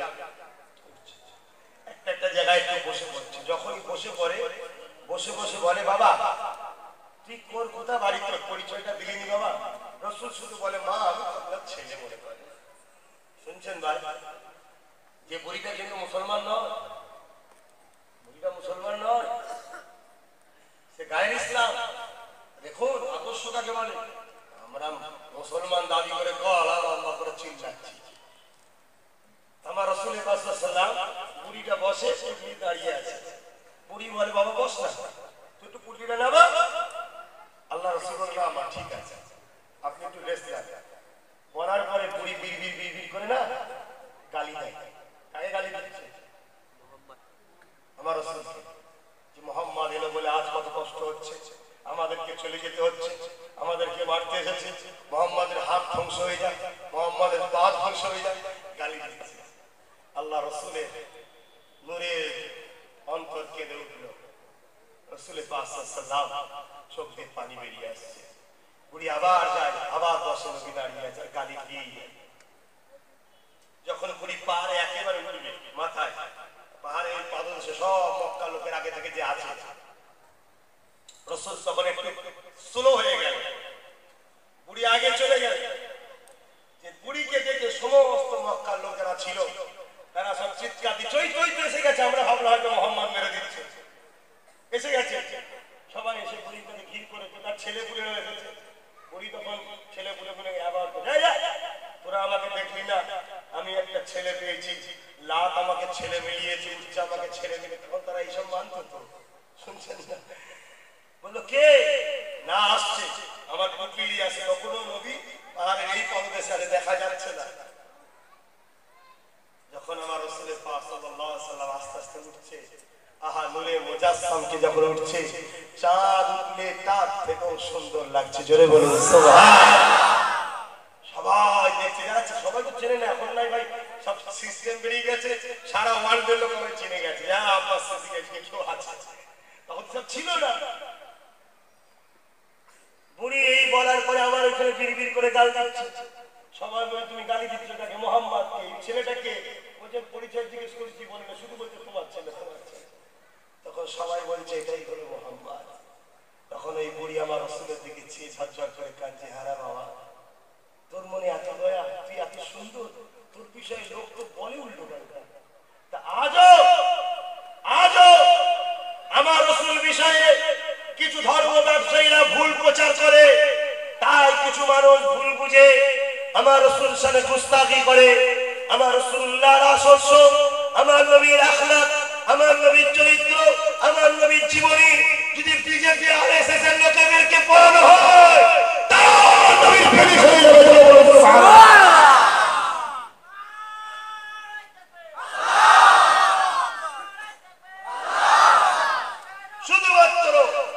শুধুমাত্র মানুষকে ভুল বুঝানো হয়, ভুল বুঝিয়ে ইসলামকে বদনাম করা ষড়যন্ত্র, ধর্ম ব্যবসায়ীদের চক্রান্ত। যেটা পৃথিবীতে একটা মাত্র রাজনীতি হচ্ছে, একটা রাজনীতি হচ্ছে গোলামী প্রথাকে চালু করার জন্য ইসলামকে মুছে দিবার রাজনীতি, অন্য কোন রাজনীতি। আমি চ্যালেঞ্জ দিচ্ছি আপনার সামনে, পৃথিবীতে একটাই রাজনীতি। ইরান কি বলে, আপনি আমেরিকা বলেন, ব্রিটেন বলেন, লন্ডন বলেন, ফ্রান্স বলেন, ইসরায়েল বলেন, যে কোনো জায়গায়, আমার ভারত বলেন, একটাই রাজনীতি, গোলাম বানাতে চাইছে গরিবদের ঘরে। এই গোলামী প্রথা কখনো চালু করা সম্ভব হবে না যতক্ষণ না গোলামী প্রথাকে ভেঙে দিয়ে মানুষকে মুক্তি দিয়েছে সেই রাসূলের দেখানো রাস্তাকে মিটানো না যায়। সেই জায়গায় আজ আমি আব্বাস সিদ্দিকী যদি গোলামী প্রথাকে মিটিয়ে দিয়ে মানুষের দাস হবে না, মানুষ মানবতায় বাঁচবে, মুসলিমরা অকাপ সম্পত্তির অধিকার পাবে, হিন্দুরা দেবত্ব সম্পত্তির অধিকার পাবে, আদিবাসীরা তারা জল জঙ্গল বন দপ্তরের অধিকার পাবে। এই আন্দোলনে যদি আমি নামি, আগামী দিন যদি আপনাদের নিয়ে পশ্চিম বাংলায় রাজ ক্ষমতা দখল করতে চায়, যাতে করে গরিব মেয়েদের বিবাহ সময় টাকা পাইয়ে দিতে পারি, তার বাপটার চোখে পানিটা মুছতে পারি, মায়ের মুখে হাসি ফুটাতে পারি, গরিব ছেলে মেয়ে মাধ্যমিকে 90% নাম্বার পেয়েছে, ওয়াকফ সম্পত্তি থেকে ফ্রি পড়ানোর ব্যবস্থা করতে পারি। মাদ্রাসা উলামা হযরত ইমাম মুয়াজ্জিনরা তারা তাদের ব্যক্তিগত সম্পদ ওয়াকফ সম্পত্তি থেকে মাইনে পাবে। চিকিৎসার জন্য বাপ টেনশন করতে হবে না, তাদের ওয়াকফ সম্পত্তি থেকে অর্থ পাবে। বিবাহের জন্য বাপের চিন্তা করতে হবে না, তাদের ওয়াকফ সম্পত্তি থেকে টাকা পাবে। মা বিমারে মারা যাচ্ছে, চিন্তার কোনো কারণ নেই, চিকিৎসার জন্য ওয়াকফ সম্পত্তির টাকা পাবে। যদি সে মুসলমান হয়, যদি সে মুসলিম হয়, তাদের যে ব্যক্তিগত টাকা আছে ওয়াকফ সম্পত্তি ছাড়া দৌলত দপ্তরের টাকা এবং দেবত্ব সম্পত্তির টাকা তারা তাদের টাকা থেকে পাবে। এই মানবতার রাজনীতি, এই দুর্নীতি মুক্ত রাজনীতি, ইনসাফের রাজনীতি, বাংলায় যে অধিকারের রাজনীতি করার জন্য আগামী দিন 21 আব্বাস সিদ্দিকী ডিসেম্বরে দল ঘোষণা করে রাজনীতি নামে আপনাদের কারো কোনো আপত্তি আছে? চিৎকার দেওয়ার আপত্তি আছে? যদি আপত্তি না থাকে তাহলে আজ আপনারা বলুন, আপনাদের চোখে পানি মুছাবার জন্য আব্বাস সিদ্দিকী যে আগিয়ে আসে, আপনারা কি আব্বাস সিদ্দিকীকে ওয়েলকাম দেবেন? আপনাদের অধিকারের জন্য আব্বাস সিদ্দিকী যে আপনাদের কণ্ঠ হয়ে লড়ে, আপনাদের বুকের দুঃখের কথা বলে, আপনাদের চাকরির কথা বলে, আপনাদের বেকারত্বের কথা বলে, আপনাদের ওয়াকফ সম্পত্তি যে আপনাদেরকে পাইয়ে দেওয়ার কথা বলে, তার আব্বাস সিদ্দিকীকে এই কাজ করার জন্য আপনারা কি নাবার জন্য পারমিশন দিতে পারবেন? হাত দিয়ে বলুন পারবেন? আপনারা আমাকে পারমিশন দিচ্ছে, আমি রাজনীতিতে 90টা পারমিশন দিচ্ছে, কত দিলেন তো নাকি? আপনারা যারা হাত তোলেন কোটিগত মানুষ, আপনাদের উপরে আমার কোনো রাগ নেই, সেটা গণতন্ত্র, আপনাদের স্বাধীনতা থাকতে পারে। তবে আমার একটা প্রশ্ন, আপনারা কাদের দিকে থাকবেন? বাম কংগ্রেস টিম দীর্ঘ 73 বছর এরা আপনাদের অধিকার দিয়েছে। চাকরির অবস্থা কি? আরে চাকরির অবস্থা কি? মাথায় ঘন্টা দিয়ে তার খাওয়ার নাম উন্নয়ন নয়, কলকাতা রেলওয়ে দিয়ে 2000 শরীর খাওয়ার নাম উন্নয়ন নয়, আমার বাচ্চাকে খাতা কলম কিনে দিয়ে এডুকেশন শিক্ষা দেওয়ার নাম উন্নয়ন। বড় প্ল্যান করে সর্ব জায়গাতে আমাদেরকে মূর্খ বানাচ্ছে, আর আমরা মূর্খ হয়ে লাস্টে 500 টাকার জন্য বোম্বে রাস্তা মেরে পড়েছি। আমাদের লড়াই করিয়ে, আমাদের ঘরে যে মারপিট করিয়ে তারা সিংহাসন দখল করে লাস্টে ক্ষমতায় এসে আমাদের ঘরে এনকাউন্টার করার জন্য পুলিশ পাঠায়, আমাদের নামে কেস দেয়, আমাদের ঘরেই ফাঁসায়, আমাদের ঘরেই তারা আসামি করে তোলে, আর বারবার বলে ইসলামের লোক মানে দেখলাম জঙ্গিরা। এই কথা ঠিক না বেটি? অতএব আমি আব্বাস সিদ্দিকী না বাম না কংগ্রেস না টিএমসি এদের দলের পক্ষে আজও ছিলাম না, আজও নয়। আমি নিজে একটা দল করব, আমাদের একটা দল থাকা দরকার আছে না নাই? জোরে বলে আছে না নাই? এই হাত ধোঁকাবাজি নয় তো, যারা বলছে তাদের উদ্দেশ্য করে বলছি। তাহলে আপনারা 2021 পাড়ায় পাড়ায় গলিতে গলিতে প্রচার করুন, এবারে ভাইজান ছাড়া কারো কথাই ভোট নয়, বাবাজি ছাড়া কারো কথাই ভোট নয়, ঠিক না বেটি? এই প্রচার রাখবেন, প্রচার রাখবেন। যদি কেউ প্রচার করাতে বলে যে আব্বাস সিদ্দিকী যা করছে বিজেপি চলে আসবে, তাকে প্রশ্ন করুন দেশ চালাচ্ছে কারা? বিজেপি। বাংলা কি ভারতের বাইরে? না। তাহলে দেশ চালাচ্ছে যখন বিজেপি, বাংলা চালাচ্ছে বিজেপি। দ্বিতীয় নম্বর কথা, দিল্লি চালাচ্ছে কেজরিওয়াল, কিন্তু নিয়ন্ত্রণ হচ্ছে বিজেপি। বাংলা চালাচ্ছে দিদি, নিয়ন্ত্রণ করছে বিজেপি। কেন? এই বাংলায় বোরখার উপরে নিষেধাজ্ঞা জারি হয়েছে, আপনারা খবর রাখেন কি জানি না। এই বাংলায় মব লিঞ্চিং করে আসিফ আলী থেকে শুরু করে মালদা সারাউলতে পর্যন্ত মারা হয়েছে। এই বাংলাতে এমন করে রেপ করে তাকে হত্যা পর্যন্ত করা হয়েছে। এই বাংলাতে মসজিদে তালা মারা, মাদ্রাসায় তালা মারা হয়েছে। এই বাংলাতে আজও 50, 60, 70টা মসজিদ তালা মারা বন্ধ পড়ে আছে। এই বাংলাতে আজও মুসলমান হওয়ার জন্য হোটেল থেকে বল করে দেওয়া হয়েছে।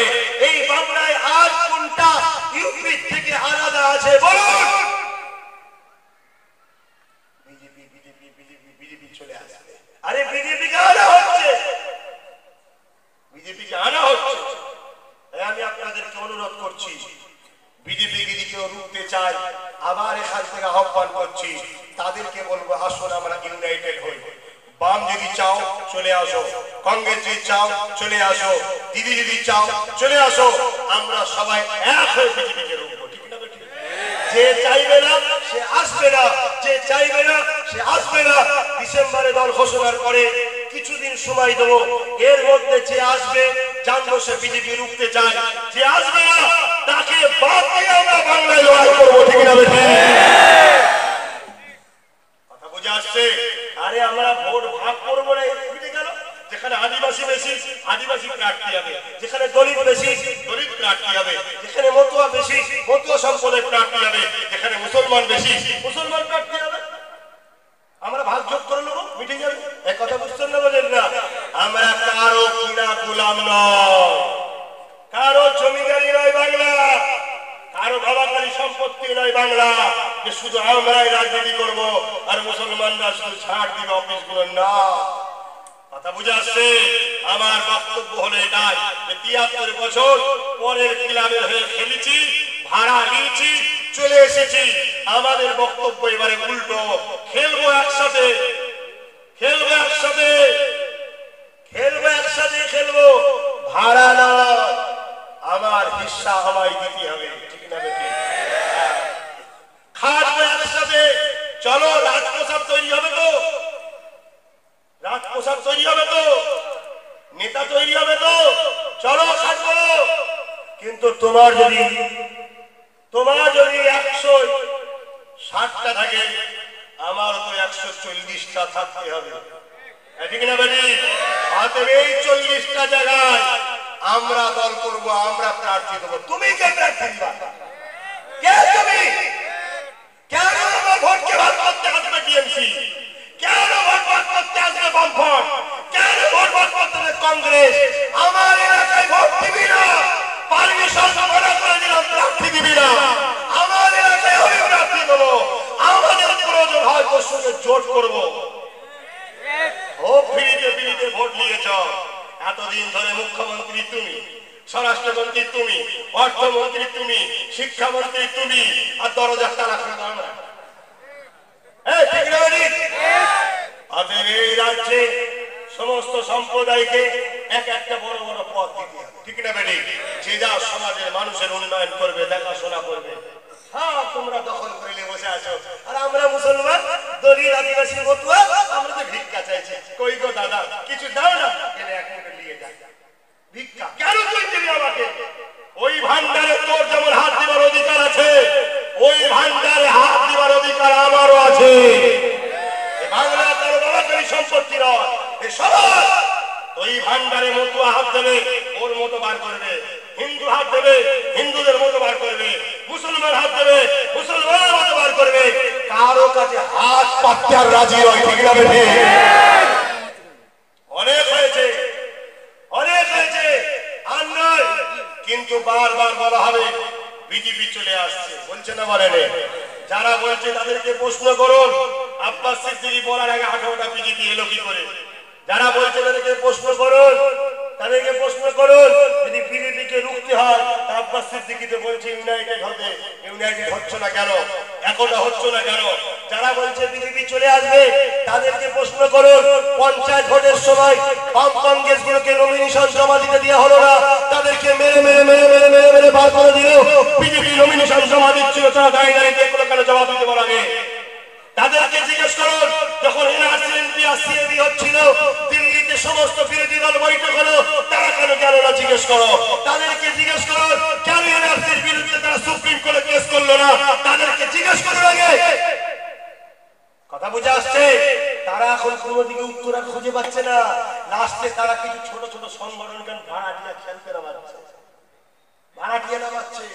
কই গো মৌলানা সাহেব, কই কই ইমাম সাহেব, আসুন আগে একটু বাঁচাও, মরার সময় একটু গালে পানি দেবে না। আব্বাস সিদ্দিকী তো সব খারাপ অবস্থা করে ফেললো, তোমরা একটু নামো না। আমরা গেলেই লোক ঘৃণা করছে, বলছে চোর এসে চামফান চোর, গেলেই চামফান চোর এসছে। কথা বুঝছেন না? বলেন না? আবার কেউ এই সব বলছে, ওই জন্য ওরা বেরোতে পারছে না। লোক দেখে, বন্দুক দেখে না গেলে ঘর ভেঙে দেবো, তাও লোক জড়ো হচ্ছে না। মিডিয়া দেখলে এরা ছবি করতে গেছে, মিডিয়াকে ধরে মারছে। লোক হচ্ছে না, লোক জেনে গেলে যে আরো কি করে সেগুলো পালা, মিডিয়াকে ধরে মারছে। মিডিয়ার স্বাধীনতা করে। সবচেয়ে বড় দুঃখের বিষয় শুনে, এই মধ্যম গ্রামে একটা আমার ভাই, আমার দেশের সুসন্তান, আমার বাংলা, অমিতাভ বিমল গুরুংকে ধরতে বানালো এই সরকার। বেচারি গুলি খেয়ে মারা গেল, তার পরিবারটা ধ্বংস হয়ে গেল, তার মা বাবা সব লাইফ শেষ হয়ে গেল। সেই বিমান বরুণের সঙ্গে কেন সে 16টা সিট ক্ষমতাটাকে জিতাবার তার সঙ্গে জোটের কথা চলছে। সে এসে প্রকাশ্য কলকাতায় বলেছে কি করতে চাইছি না। আর আমরা মুসলমান 80 থেকে 90টা সিট জিতাবার ক্ষমতা রাখি, আমাদেরকে বলতে দিচ্ছে কেন যেহেতু 2 পয়সা ছড়ালে পেয়ে যাবো, এলে হাড্ডি ধর অমনি হ্যাঁ করে যাবে। ঠিক না বেরি? এই ছুচাপনা বাবু ছাড়ো, 5,000 দিক আর 5 লাখ দিক, সামনে ইলেকশনে ভোট বিক্রি করবে না। যারা ভোট কিনতে আসবে জানবে তারা তোমাদের করে ব্যবসা করতে এসে তোমাকে বিক্রিও করবে। 500 দিচ্ছে নাও, 5,000 দিচ্ছে নাও, মোটরসাইকেল দিচ্ছে নাও, বাড়ি দিচ্ছে নাও, গাড়ি দিচ্ছে নাও, টাকা দিচ্ছে নাও, যা দিচ্ছে নাও, যে কিনতে চাইছে তাকে আগে হারাও।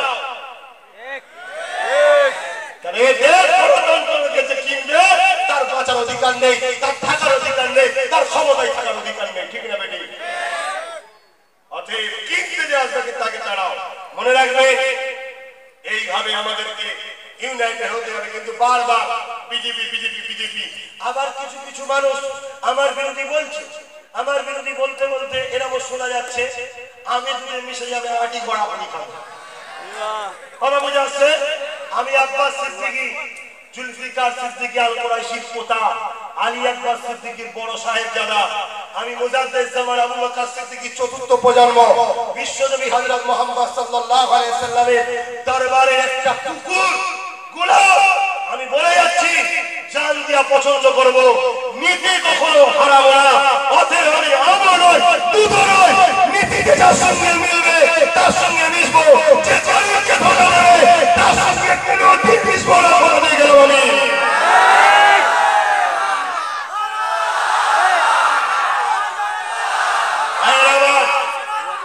এগুলো শুধুমাত্র ভড়কি দিয়া ধোঁকা দেওয়া ছাড়া অন্য কিছু নয়। আমি কথা দিয়েছি, আত্মীয়তা আলাদা জিনিস, আকীদা আলাদা জিনিস।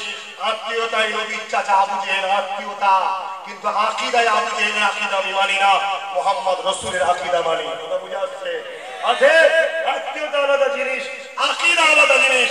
আকীদা হলো আমার আবু বকর সিদ্দিক আমার ইমাম। আমি সমস্ত উলামা আলেম আত্মীয়তা দিক দিয়ে যেখানে আছে আপনার সম্মান আপনার জায়গায় থাকবে, কিন্তু আকীদাতে আমি কাউকে চিনি না। আকীদাতে আমি বড় হুজুর দেখি না, আকীদাতে মেজো হুজুর দেখি না, আকীদাতে সেজো হুজুর লো হুজুর ছোট হুজুরকেও দেখি না, আকীদাতে রুহুল আমিন সাহেবকেও দেখি না। আকীদাতে দেখি আমার মুজাদ্দিদুল জামান সাইয়্যিদুনা আবু বকর সিদ্দিককে আমি দেখি। জোরে বলুন সুবহানাল্লাহ। আতে আবু বকর সিদ্দিক কি করেছে আমি তার জীবনী পড়ে দেখেছি। তিনি দেশ ও দেশবাসীর স্বার্থে লড়াই করেছে। যখনই দেখছে লড়াইকারীর মধ্যে থেকে কেউ ভেতরে ভেতরে ইসলাম বিরোধী ও সমাজ বিরোধী মানবতা বিরোধী কোনো কাজ করছে, তখনই আমার দাদা হুজুর তার থেকে হাত তুলে নিয়েছে। কথা বুঝছেন না? বোঝেন না? এটা জীবনীতে পেয়েছি। অতএব সেই জায়গায় আমি আবার বলে দিয়ে গেলাম, আমি এই গাছের গোড়াটার নাম দাদা হুজুর, ডালপালা করে দাদা হুজুর আওলাদ। আমি কাউকে কাটবো না, আমি কাউকে ভাঙবো না, কাটবো না। কেন যাকেই ভাঙবো যাকেই কাটবো গোড়াকে লাগবে। ঠিক না বেটি? কিন্তু যখন দেখবো কেউ শুকনো হয়েছে সেই ডালের সাথে আমি যোগাযোগ রাখতে চাই না, আমি দূরে সরে যাবো। গাছ যখন চাইবে ডাল ছেড়ে দিবার অটোমেটিক পড়ে যাবে। দাদা হুজুর যাকে অপছন্দ করবে তার ফুরফুরা তো মাটি কপালে যাবে। ইতিহাস ইতিহাস আছে রে বাবা। আমারই চাচা বাংলাদেশের মাটি দাদা হুজুরের বিরুদ্ধে বলেছিল, দাদা হুজুর তাকে পছন্দ করে না। এই কথা বুঝে আসছে? আবার বাংলাদেশে দীর্ঘ বছর ছিল আমারই চাচা ফুরফুরা এসে মাটি হয়েছে। অতএব গাছ যখন দাদা হুজুর তার ডালপালা কি করছে, শুকোচ্ছে কি, দেখাচ্ছে কি কি হচ্ছে, ও আমার দেখার দরকার নেই, আমি গুড়া দেখে বসে থাকবো। আপনাদের ঘরে এই শিক্ষা দিয়ে গেলাম। কথা বুঝে আসছে? খবরদার ভালো না লাগে আপনার সিদ্দিকী থেকে দূরে থাকবেন, কোনো বিশ্বাস চিন্তার সমালোচনা করবেন না। কিন্তু আমি আমও নয় আটিও নয়, এটা বলে দিয়ে গেলাম। আমি হলাম বিশ্বনবীর গোলাম। বিশ্বনবী মানুষকে ভালোবেসেছে, মুসলিম হিন্দু দলিত আদিবাসী প্রত্যেকটা গরিব মানুষের চোখের পানি মুছার চেষ্টায় আমি নেমেছি। আল্লাহ যদি আমাকে কবুল করে ইনশাআল্লাহ এই কাজের উপরেও যেন আল্লাহ রাখে। বলুন আমিন। যাবার পরে আমি যেন আগেকারের মতো অন্য জনদের মধ্যে আমিও চিটিং বাজনা হয়ে যায়, তার জন্য আল্লাহর কাছে সাহায্য চাইছি, বলুন আমিন। হ্যাঁ, না আমাকেও মরতে হবে, আমাকেও কবরে যে পরিচয় দিতে হবে, কথা বুঝে আসছে? আজ অনেকে আবার বলছে আমার ছেলেদের ঘরে যে তোদের ভাইজানকে আমরা কিনে নেবো। এই কিনা কিনে রাজনীতি কতদিন করবি? না কিনে ওই টাকাটা গরিবকে দে না, 500 কোটি টাকা টিকে না কিনে গরিবগুলোকে দিলে কাজে লাগছে না কি? 500 কোটি টাকাটা কিনে এনে বসে রেখেছে, সেটা ডুবোচ্ছে দিন রাত হয়ে যায়। কথা বুঝছেন না? তো গরিবকে দিলে কাজে লাগতো, লোক তো খুশি মনে ভরবে, ঠিক না বেটি? এত টাকাতে গুন্ডা না কিনে গরিবের ঘরে চাল দিয়ে আলু দিয়ে গরিবের ঘরের ছেলেদের ঘরে পড়াশোনার ব্যবস্থা করে দে, চিকিৎসার ব্যবস্থা করে দে, ওই টাকা দিয়ে আব্বাস সিদ্দিকীকে কিনবি। কত টাকা হয়েছে? যারা কিনতে চাইছিস কত টাকা হয়েছে? দাদা দিদি সবাইকে এক জায়গায় করে দেখ দেখি আব্বাস সিদ্দিকীকে কিনা যায়। আব্বাস সিদ্দিকীকে কিনা তো দূরের কথা, দাদা দিদিকে নিয়ে এক জায়গায় টাকা জড়ো করে নরিন মোদি, অমুক মোদি, তমুক মোদি যত পালিয়েছে সব কটা টাকাকে ফেরত নিয়ে এসে এক জায়গায় জড়ো করে রাত্রে ঘুমিয়ে খবর দেখতে পাবি যে আব্বাস সিদ্দিকী বিক্রি হচ্ছে, ইনশাআল্লাহ বলে গেলাম। কেন? আমাকে এমন একজন কিনেছে, এমন একজন আমাকে কিনেছে, ওই দাম পৃথিবীর কেউ দিতে পারবে না। আমাকে তো কিনেছে আব্দুল্লাহ, আমিনাতুল্লাহ, মোহাম্মদ রাসূল আমায় কিনেছে। আহা, এটা আর কেউ দিতে পারবে না, ঠিক না বেটি? আমরা নবীর কাছে বিক্রি, আর নবী কিনেছে আল্লাহর পক্ষ থেকে। আর কি বিনিময়ে? জান্নাতের বিনিময়ে। আজ তোর টাকা দিয়ে ঘরে ঢুকবো, কালকে বুকের যন্ত্রণা হাড়াটাকে মরে গেলাম, তোর টাকা আমি ভোগ করতে অন্যজন ভোগ করলে আমি হাড়াটা থাকে, ঠিক না বেটি? আর আমি যদি কষ্ট করে চলে যেতে পারি, পরকালে আমি চির শান্তির জান্নাত পাবো। এটা হলো ঈমান। সময় সংক্ষেপ, নামাজের ব্যাপার আছে, আমি অনেক কথা বললাম, ভুল বুঝবেন না আমাকে। আমি অনেক চাপের মধ্যে আছি, নানা রকম মেন্টাল টর্চার আমার উপরে হচ্ছে, সবই আপনারা জানেন। আমি আমার জায়গা থেকে 1 ইঞ্চি সরব না। আপনারা কি সরে যাবেন? আল্লাহকে সাক্ষী রেখে বলুন, ধোঁকা দেবেন না তো? ধোঁকা দেবেন না তো? যারা হাত তুলেছেন মুনাফিকের হাত নয় তো? পাক্কা কথা বলছেন তো? আগামী দিন একটা ভবিষ্যৎবাণী করে যাচ্ছি, মানে ভবিষ্যৎবাণী বলতে আল্লাহ পাক বলার ক্ষমতা দিয়েছে বলে যাচ্ছে, আল্লাহ তো গায়েবের খবর জানে। সেটা হলো এটাই, আগামী দিন এই বাংলার শান্তিকে বিঘ্ন করার জন্য একদল লোক সোশ্যাল মিডিয়াতে ইসলাম ও নবীকে নিয়ে, আল্লাহকে নিয়ে নোংরা নোংরা ছোট ছোট ফিল্ম ছাড়বে, শুনছেন? ওই ফিল্মগুলোকে কেন্দ্র করে আপনারা আন্দোলন করবেন গণতান্ত্রিক প্রক্রিয়ায়। এমন আন্দোলন করবেন না যাতে আমার হিন্দু ভাই, দলিত ভাই, আদিবাসী ভাই, মতুয়া হয়, অন্য সমাজের ভাইদের কষ্ট না হয়। শুনছেন ভাই? কেন এই ফিল্মগুলো ছাড়া হবে? যাতে করে আমরা ভুল পদক্ষেপ নিয়ে বাংলা একটা অশান্তি তৈরি করি। ওই সময় কেউ কেউ দেখতে পারে, দেখেছিস মোল্লারা বাংলাকে পাকিস্তান বানিয়ে দিয়েছে, আমায় এটা হচ্ছে পলিসি। শুনছেন? আমাদের ঠান্ডা মাথায় কাজ নেয়। যারা যারা এই কাজগুলো করছে থানায় তাদের নামে এফআইআর করবেন, থানা ব্যবস্থা লাইনে শপথ নেন, 21-এ জিতবো, 22-এ ওকে গণতান্ত্রিক প্রক্রিয়ায় সংবিধানের অনুযায়ী ওকে আসামি বানিয়ে জেলে দেবো। আগে কোমর ঠিক করুন, তারপরে বিচার করবো, ঠিক না বাড়ি? কিন্তু আপনাদের ঘরে নামাবে এই প্রধান সাহেবরাই নামাবে মাথায় টুপি দিয়ে, না দিয়ে প্রধান সাহেব শুট করে সরে যাবে, আপনাদের ভিডিও উঠবে, 2 মাস পরে ওই ফটো দেখে দেখে দেখে দেখে আপনাদের নামে কেস আসবে। আর যে এই কাজ করলো সে ভিআইপি কোটের মুম্বাই বড় 5 স্টার হোটেলে আরামে থাকবে। এই হচ্ছে বর্তমান কালচার। তাই আমি আপনাদেরকে বুঝালাম, কোনো কথা নয়, সব কিছু ভেবে চিন্তে দেখে নিয়েছি। এই যে চেয়ার দেখছে, 4টে পায়ের মধ্যে একটা দরকার আছে। এই যদি 3টে থাকতো আমি বসতে পারতাম? ধরুন এই একটা চেয়ার ইমরানের, এই 4টে 3টে আমার আছে, ইমরানের একটা পা লাগানো আছে, হাত দিয়ে জানাবো যে লেন হুজুর আপনি বসুন।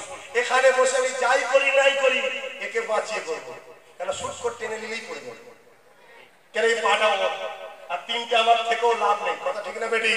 অতএব দিয়ে কটা সিট পাচ্ছে আমার দেখার দরকার নেই, 40, 50, 60, 70 যা হবে হবে, আমাদেরটা আমাদের নিয়ে চুপ করে বসে থাকতে হবে।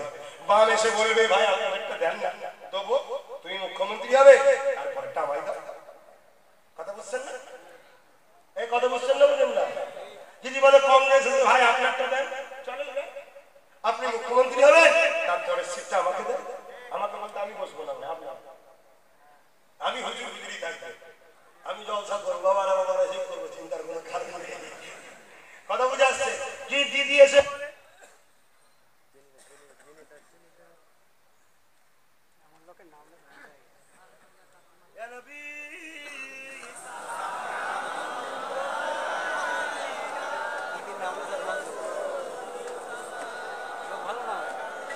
স্টপ হয়ে গেছে, কখনে স্টপ হয়ে গেছে অডিও।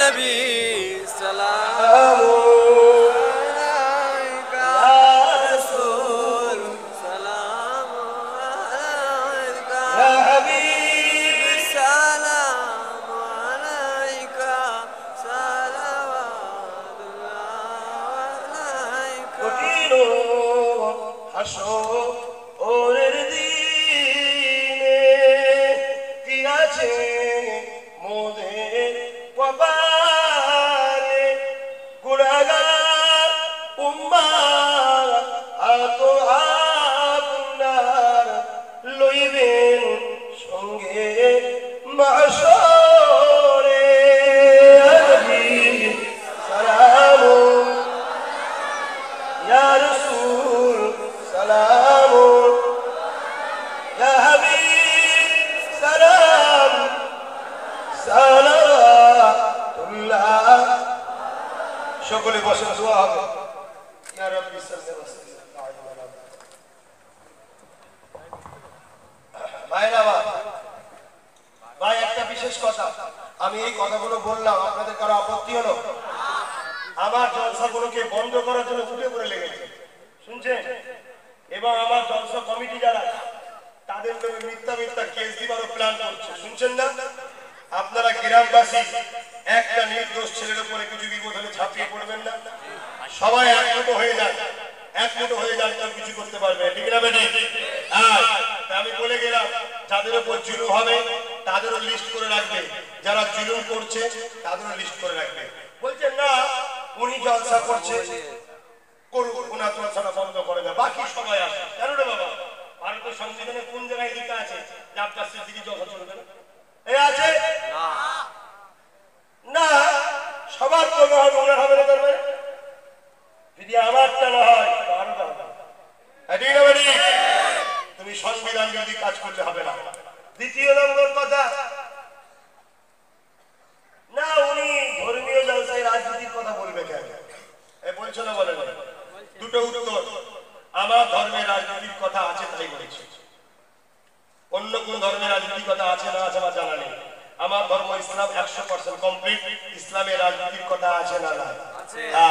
অন্যায়ের প্রতিবাদ করার নামই হলো ইসলাম। জোরে বলুন সুবহানাল্লাহ। গরীবদের উপর জুলুম হচ্ছে, না অন্যায় না? অন্যায় নয়। মিথ্যা কেস দেওয়া হচ্ছে, অন্যায় না? অন্যায় নয়। হাজার হাজার ছেলেকে টিএমসি গভর্নমেন্ট হাজার কেস দিয়ে জেলে ভরে রেখেছে, অন্যায় না? অন্যায় নয়। অতএব এর বিরোধী করার নামই হলো ইসলাম। কথা বুঝে আসছে? তারপরেও বলছি সুধরে যাও, সুধরে যাও। বাম, কংগ্রেস, টিএমসি সবাইকে বলছি আসো, এক হয়ে যে বিজেপিকে রুখি। যে আসবে না জানতে হবে ভেতরে ভেতরে সব সেটিং হয়ে আছে। এখন কেউ যদি বলে ধর্মীয় মাহফিলে কেন রাজনীতির কথা বলবে, তাদেরকে উত্তর দিতে বলো যে বন্ধু, যখন এই ধর্মীয় মাহফিলে আমার আব্বা, আমার চাচা, আমার ভাই বামফ্রন্টকে কবর দিচ্ছিল, টিএমসি কে তুলছিল, তখন খুব মজা লাগছিল না? তখন খুব মজা লাগছিল। আমি তো আমার বাপ তরফ থেকে শিখেছি রে বাবা। কি করেছো না করেনি? হ্যাঁ, ওনারা তো একটা বাড়তি কাজ করেছে, ওটা আমি এখনো করতে পারিনি। কি টিএমসি নেতাগুলো কি হাত ধরে স্টেজে তুলেছে আমার কাছে, আমার ভালো হলো ভোটটা, ঠিক না বেটি? আমি তো সেটা করিনি। আমি আমার কওমকে বুঝাচ্ছি, মৃত্যুকে সাথে যেও না, ধোঁকাবাজের সাথে যেও না, হারাম করে সাথে যেও না, জেনা করে সাথে যেও না, দুর্নীতিবাজের সাথে যেও না, আযাবে জাহান্নাম হবে, রাজনীতি করার শখ। আসো, আমি দল করছি, আমার শুনে আসো। আমি তো কাউকে পুঁতে দিয়ে কাউকে তুলছি না, ঠিক না বেটি? আমি তো আমার ঘর তৈরি করছি। তা আমার ঘর করতে গিয়ে আমার ছেলে বামফ্রন্টে আছে, আমার বাপ কংগ্রেসে আছে, আমার বাপ টিএমসিতে আছে, সব জায়গা থেকে বার করে আমি নিজে ঘর করব। এটা আমার করা অন্যায় না? অন্যায় নয়? এটা অন্যায় নাকি? এটা ভুল করছি আমি?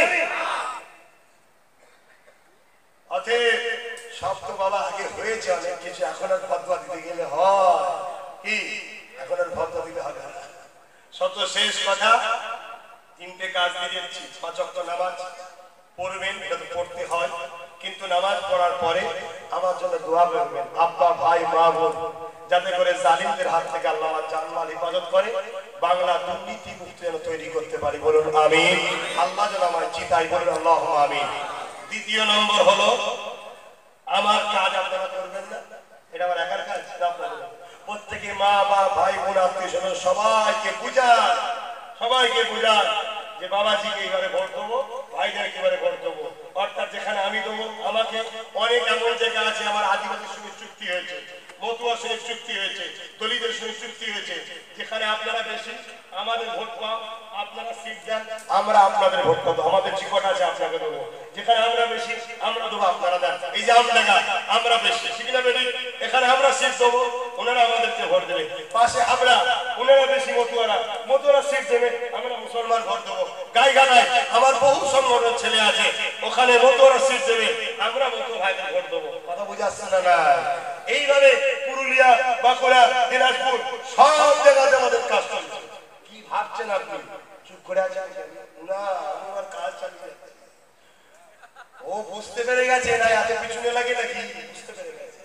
কিন্তু আমার বক্তব্য, কার পাল্লায় পড়ে আপনি এখনো ভুল পদক্ষেপ নিচ্ছেন জানি না, তবে ডুবে যাবেন আপনি, এখনো সময় আছে। আমার ছেলেদেরকে জুলুম করা বন্ধ করেন, আপনি আপনার রাজনীতি করেন, আমাকে আমার মতো করতে দেন, ঠিক না বেটি? এর নাম গণতন্ত্র। শত শেষ কথা, ঠিক দিনে ঠিক সময়ে আপনি আপনার ভোট দেবেন। ভোট দিয়া দেশকে বাঁচানো, ভোট দিয়া দেশবাসীকে বাঁচানো। কথা বুঝে আসছে? যদি কেউ বলে ভোট হয়ে গেছে দিতে হবে না, জানবেন সে দেশদ্রোহী। ভাড়াটিয়া গুন্ডা যদি গ্রামে ঢোকে, পুরো প্ল্যান করে রাখবেন গ্রামকে, প্রতিটা বুথকে, একটা যেন ফিরে না যায়, মনে রেখে দেবেন। কেন? এরা দেশদ্রোহী, এরা দেশের গণতন্ত্রকে হত্যা করে। এদের ঘরে ব্যবস্থা করা দরকার আছে, দেশপ্রেমিকদের কাজ এটা। কথা বুঝে আসছে? অতএব যে যার খুশি ভোট দেবে, কাউকে বাধা কেউ দেবে না। আর তিনটে প্রচার করবেন। নাম্বার 1, বিজেপিকে রুকার স্বার্থে বাম, কংগ্রেস, টিএমসি সবাইকে আহ্বান করছি, আগিয়ে এসো। যে যা বলবে কাল থেকে একটাই কথা বলবে, ভাইজান তো সবাইকে ডাক দিয়েছে, তোদের উপর নেতা নেত্রীদের বুঝা, এক জায়গায় হয়ে যাবে বিজেপিকে রুখতে। যদি কেউ না আসে, জানতে হবে সে বিজেপির সঙ্গে ভেতরে চোট আছে। দ্বিতীয়, ইভিএম এ ভোট নয়, ব্যালটে ভোট হবে। বিহারে ভোট হলো সুইচ টিপছে এক জায়গায়, ভোট করছে না। শুনছেন না? অত ইভিএম এ ভোট নয়। আমি একা আন্দোলন করলে হবে না, বাম, কংগ্রেস, টিএমসি সবাইকে আন্দোলন করতে হবে। ভোটার যখন আমরা, ভোট দেবো আমরা। ইভিএম এ ভোট, ব্যালটে ইভিএম এ ভোট হবে না, ব্যালটে ভোট হবে। ব্যালট নেই, ভোট নেই, ঠিক না বেটি? 3 নম্বর কথা, যে যে দলে জিতবে, যে যে দলে দাঁড়িয়ে জিতবে, 5 বছর ওই দল থেকে বেরিয়ে যেতে পারবে না। বিজেপির ভয়ে টিএমসি কে জিতাবো, আর জিতার পর সুসুর করে দিকে বিজেপি যাবে, তাহলে কি হবে? বেকার হয়ে গেল নাকি? যে যে দলে জিতবে 5 বছর ওই দল থেকে বেরোতে পারবে না। লোক তোমাকে ভালোবেসে ভোট দিয়েছে, আর তুমি তাকে ব্ল্যাকমেইল করলে এটা মেনে নেওয়া যাবে ভাই? আর আব্বাস সিদ্দিকী যাদেরকে দাঁড়াবে, যদি কারো প্রশ্ন জাগে, যদি আপনার গুলো বেরিয়ে যায়, গাছে বেঁধে ছাল ছড়িয়ে ফেলবো। কোন কথা নয়। বিশ্বাবের মুখে কথা মানাই কি আমি জানি না, তবে গাদ্দারের মাপ নেই। শুনছেন? পাবলিক যখন আমরা খেপলে না সব টাকা ঠান্ডা হয়ে যাবে, ঠিক না ভাই?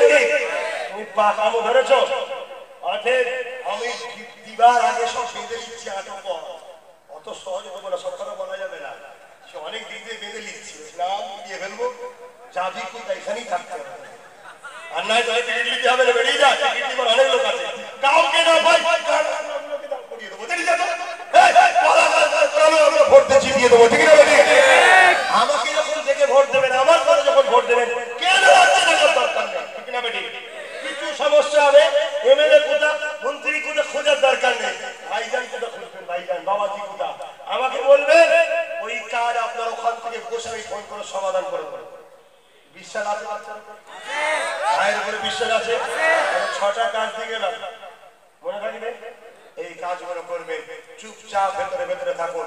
পায়ের উপরে পা দিয়ে ঝগড়া করতে চাইবে, কারোর সঙ্গে ঝগড়া করবেন না, কারোর সঙ্গে ঝগড়া করবেন না। যে নদীর পাড় ভাঙা শুরু হয়েছে, এ পাড় আর কেউ ঠেকাতে পারবে না। এখন যদি কোনো অলি এসে পাড়ে দাঁড়িয়ে একটা ইট ছুঁড়ে দেয়, যতদূর যাবে সে অলি আল্লাহরা করেছে তো, যদি আল্লাহ রহমত থেকে আলাদা করে, এ পাড় আর ভাঙা রুকার লাইন নেই। এরা যত দেরি করবে এদের পাড় আরো ভেঙে যাবে। এরা কিছু ভাবছে দুটো লোককে মেরে মিথ্যা কেস দিয়ে, অত সহজ নয়, অত সহজ নয়।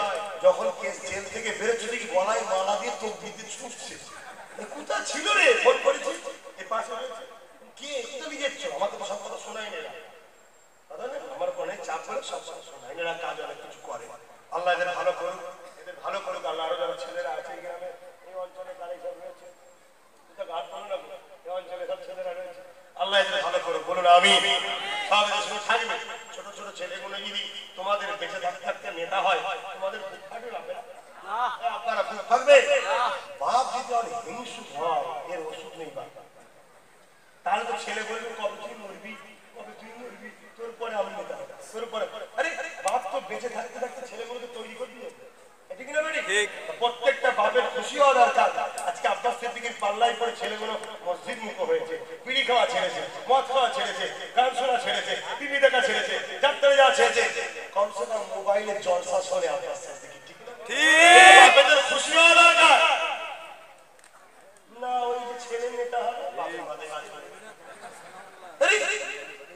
তুমি বেঁচে থাকতে একটা ছেলে নেতা হলে ভুল করলে বুঝাতে পারবে,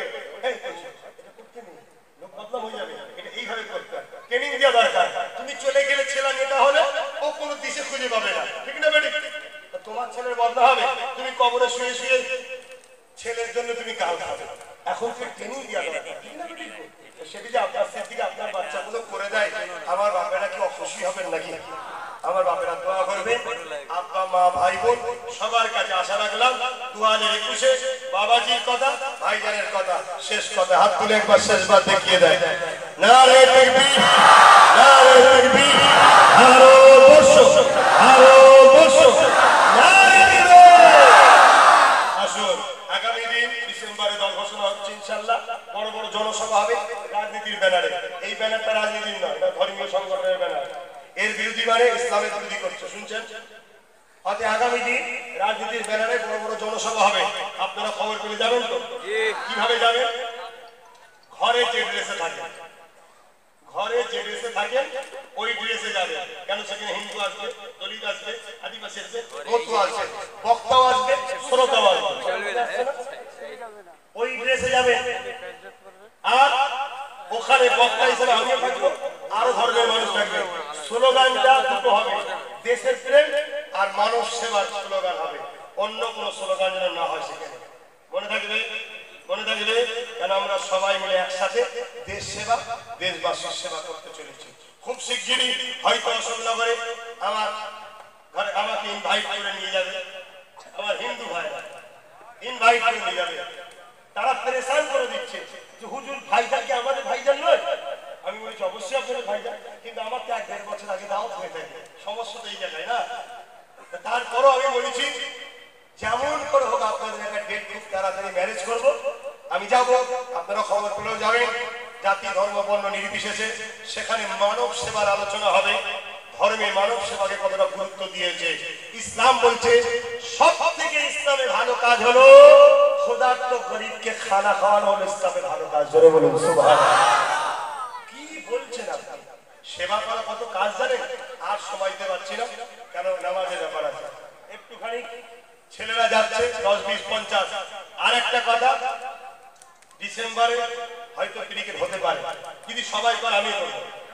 কি গো, যাবেন তো আপনারা ক্রিকেট? যাবেন বলে কি আপনারা? আর গাড়ি ভাড়া দেবো না? নেই, আমার কথা 2 টাকা নেই। আমি পুলিশকে বলতে পারিনি এই রাস্তায় দাঁড়া, গাড়ি থেকে টাকা নেই আমায় দিবি, আর নাই অন্য জায়গায় ট্রান্সফার করতে হবে, এটা পুলিশকে বলতে পারিনি। আর বলবো না ক্ষমতা এলে, ওরা মানুষ, ওদেরকে গাল খেতে হয়। মার তুলে গাল দেয় পুলিশগুলোকে। আমার দেশের সম্পদ তারা, দেশের প্রশাসনকে গাল খাওয়াচ্ছে নেতারা আজকাল। এই ছেলেরা যাচ্ছে, যার যা খুশি দাও, খাবার দিতে পারবো না, কলা পরোটা দিতে পারবো না, বিরিয়ানি দিতে পারবো না। ভালোবাসা জবাব দেবো, আপনাদের জন্য লড়াই করে জীবন দিয়ে হলো মাথা তুলে স্বাধীনতা বাঁচার অধিকারটা দেবো। যাবেন ক্রিকেটে? হাত তুলে দেখাতে হবে না, অনেক হাত তুলেছেন ইনশাআল্লাহ। এখন দোয়া চাওয়া হবে, যার যা খুশি দিয়ে দেন, যার যা খুশি দিয়ে দেন। কারোর সঙ্গে তর্ক করবেন না, কারোর সঙ্গে তর্ক করবেন না। মাস গেলে 1 কোটি ইনকাম যা, সে দেখছে আমি কচু পানা পাবো এবারে, তার মাথা কাজ করছে। এখন সে ঝগড়া করবি, হয়তো ও যা করছে করুক, যা ঝগড়া করার দরকার নেই, আমরা চুপচাপ থাকবো।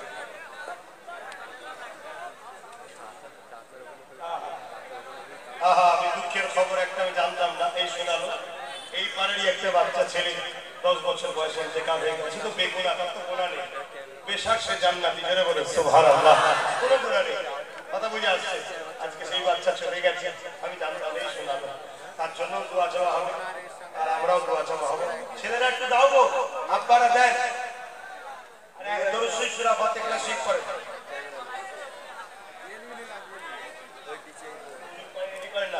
ভাই। উজু আছে যার যার, এখানে কথা দেবেন, নামাজ হবে এখানে। অসুবিধা কি? নামাজ কমিটি ছেলে যাদের উজু আছে, জোয়ার পর এখানে কাটার দেবেন, আমি নামাজটা আপনার সাথে করে নেবো।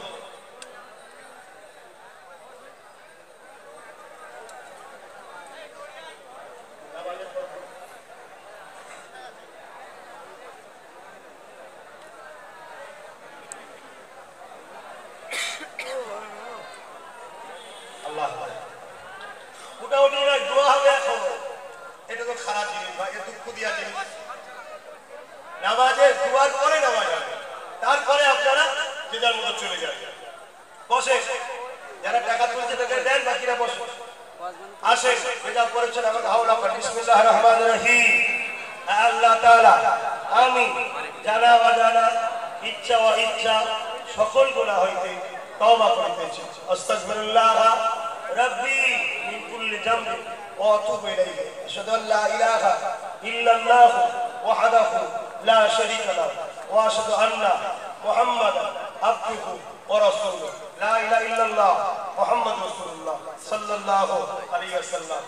জি কজন ভাই হয়তো ভুল বুঝে উঠেছিলেন কি জানি না, আমার বসে বললেন এইভাবে হাফ রাস্তায় ছেড়ে দিয়ে চলে যাবেন নাকি? এই লক্ষণ তো ভালো নয়। এই ছেড়ে দিয়ে চলে যাবে না, যতক্ষণ আমি আছি ততক্ষণ আপনারা থাকবেন। হাত তুলে দেখান, ঠিক না বেটি? হ্যাঁ, এটা ভালোবাসা। ভাইকে ছেড়ে, বাবাজিকে ছেড়ে চলে যাবো কোথায়? যাবে কোথায়? দুনিয়ায় সাথে থাকবে ইনশাআল্লাহ। বলো ইনশাআল্লাহ। আল্লাহর জান্নাতেও থাকবো, বলুন আমিন। আল্লাহুম্মা আমিন। আল্লাহ আমার আব্বা গুলোকে নিয়ে, ভাই গুলোকে নিয়ে, আম্মা গুলোকে নিয়ে, বোন গুলোকে নিয়ে, আল্লাহ এই দিনে আমার সাদ্দাম ভাই তার মেয়েও চলে গিয়েছিল। আর 10 বছর একটা বাচ্চা ইন্তেকাল হয়েছে। আল্লাহ এই দোয়ার মাহফিলে যে যা দান করলো শরীরগুলো কবুল করে দেন। আসরের নামাজের ব্যাপার আছে আল্লাহ, লম্বা দোয়া চাওয়া নাই। প্রত্যেকের মনের আশাকে আপনি কবুল করে দেন। প্রত্যেককে নামাজি বানিয়ে দেন, জাকিরিন বানিয়ে দেন, হাজি বানিয়ে দেন, দাতা বানিয়ে দেন। আল্লাহ প্রত্যেককে আপনার প্রেমিক, আপনার রাসূলের প্রেমিক বানিয়ে নেন। নবী রুহানি দোয়া আমাদেরকে মিলান। আল্লাহ পীর আবু বকর সিদ্দিক নলেজ সিটি করার তৌফিক দেন, নলেজ সিটি দেখে যাওয়ার তৌফিক দেন। আল্লাহ আল্লাহ গরিবের স্বার্থে, দেশের স্বার্থে, মানুষের স্বার্থে, ইসলামের স্বার্থে 2021 রাজ ক্ষমতায় নেওয়ার চেষ্টা করছি। আল্লাহ আপনি আমাকে রাজ শক্তি দান করবেন। আল্লাহ আল্লাহ সমস্ত কায়নাত আপনার কাছে সাহায্য চাইছে, আপনি আমাকে রাজ ক্ষমতা দান করুন। আল্লাহ এই মিশনে এই লক্ষ্যে যারা আমার সাথ নেবে, বাপ মা ভাই বোন, দুনিয়া একসাথে রাখবেন, পরকাল একসাথে জান্নাতি করবেন। আল্লাহ আমার দেশকে হিফাজত করুন, দেশবাসীকে হিফাজত করুন, লম্বা চওড়া দোয়া নাই প্রত্যেকের আশাকে কবুল করুন। আমিন। লা ইলাহা ইল্লাল্লাহ মুহাম্মাদুর রাসূলুল্লাহ। যাদের উযু আছে কাঁদার দেন, যাদের উযু নাই উযু করে আশপাশের মসজিদে নামাজ পড়বেন, কিন্তু কাজা করবেন না আমার সোনার ভাই। আসসালামু আলাইকুম।